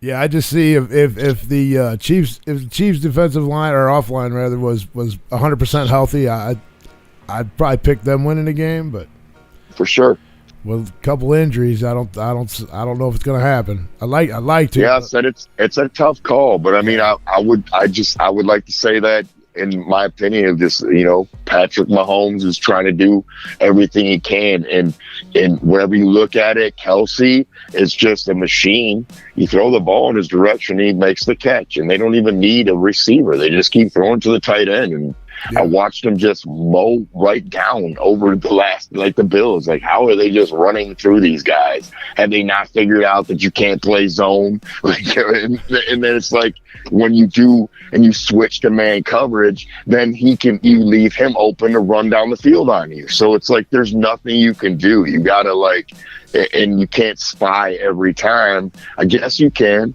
but still he can get through the line on a spy. So it's really tough, man. It's like there's no set defense that is just the best to play against that guy. Yeah. That's the real truth. And I mean, Tyreek Hill's a pretty quick little guy too. He's for sure. And sometimes, in my opinion, he's their second option. You know what I mean? Like, and that's their fucking wide receivers. Like, Kelsey's the first guy. Give it to him every time. Like, damn, okay. Holy shit. Yeah, it's definitely going to be a good game for sure, and I can't wait for sure. To happen. I think it'll be a high-scoring one for the most part. Yeah, I think, and that's usually leads to fun. Yeah, absolutely. It's entertaining because there's going to be probably a lot of passing going on for sure. I can see. Yeah, for sure. Unless the Chiefs are like, you know what, they already know we're going to pass the ball. Let's just start running it. Then they're going to start taking off with Tyreek Hill. I mean, it's a possibility, man, for real. Kelsey, yeah. Yeah, for sure. It's going to be wild, man. Yeah, it'd be a good one. Well, I hate to take up any more of your time. Like I said, you're talking sports all day long. It was good kicking with y'all, man. Yeah, I'm about to jump on this other shit in a little bit. Get on the Facebook in a little while. There you go. Hell yeah, man. Always a pleasure. Monday night. Right. Fuck yeah, man. And after you guys, after everybody goes and watches that Super Bowl game next Sunday, you can come back here Monday for your hangover while we're hanging out with anybody killer, talking some more old school. Yeah. That'll be I'm sure I'll be hungover with the rest of you too. Hell yeah, everybody will be hungover and shit, and we'll be throwing it back, man. But hell yeah, man, Blaze, much love, man. It's always a pleasure. Yeah, for sure. Always a pleasure, man. Everybody For go to sure, For man. the Fam Fridays. That's the number 4, thefamfridays.com. Pick up tickets. Blaze One Less G in the Hood 20th anniversary show featuring Twisted and ABK going down Friday, February 5th, right before the Super Bowl. Yep. Yes, sir. Pick up your merch packs. Get you a collector coin, cards, limited jerseys, all kinds of freshness over there. And Yep. make sure you follow him. Like I said, he's heading over to Facebook. You can chat with him there and tell him how much you enjoyed the show tonight. Blaze Your Dead Homie on Facebook, at Blaze Your Dead One on Instagram. Any last words? Any shout outs? Anything we didn't get to? Hey, much love to everybody out there, man. Thank y'all for rocking with me from day one. And if you didn't, and whatever your day one is when you jumped out, man, much love to y'all. Thank y'all for being here. The reason I'm here is because of you. And we gonna keep running this motherfucker 21 and beyond. For sure. That's what we do, man. For real. Hell yeah, brother. Well, much love, Much man. love. We appreciate it. We'll Yeah. talk Much to you love to again. MNE and everybody over there too, man. And my dude Lex. Yeah, I know you out there. Cold one. Hell yeah. Cold ones. Hell yeah. Shout out to Lex. That's what's up. Replicon Radio is Hell brought yeah. to you by Lex the Hexmaster and the Shadow Army. That's Official right. sponsors, baby. Yep. Hell yeah. All right. That's what's up, man. All right, brother. Well, we will talk to you soon, and much love. Hell yeah. All right, much love, bro. So, Have a good night, Blaze. peace. Later. Hell yeah. All right, everybody else, we're going to take a quick break. If you guys are on the YouTube channel, the feed is going to stop. We're going to play a little bit of that One Less G for everybody to enjoy. And then we're going to come back. We have a short little after party. We're going to talk about this week in history, I think. I think that's what we're going to do, right? Good, yeah. Could we? We can do whatever We you can talk want. about one day in history because, I mean, All right. I We'll don't be think back we're going to after have the that break. much time. If you guys want to check out the rest of the, whatever. If you're listening to the replay, none of this matters. We love you. We'll be back. Go to RepliconRadio.com.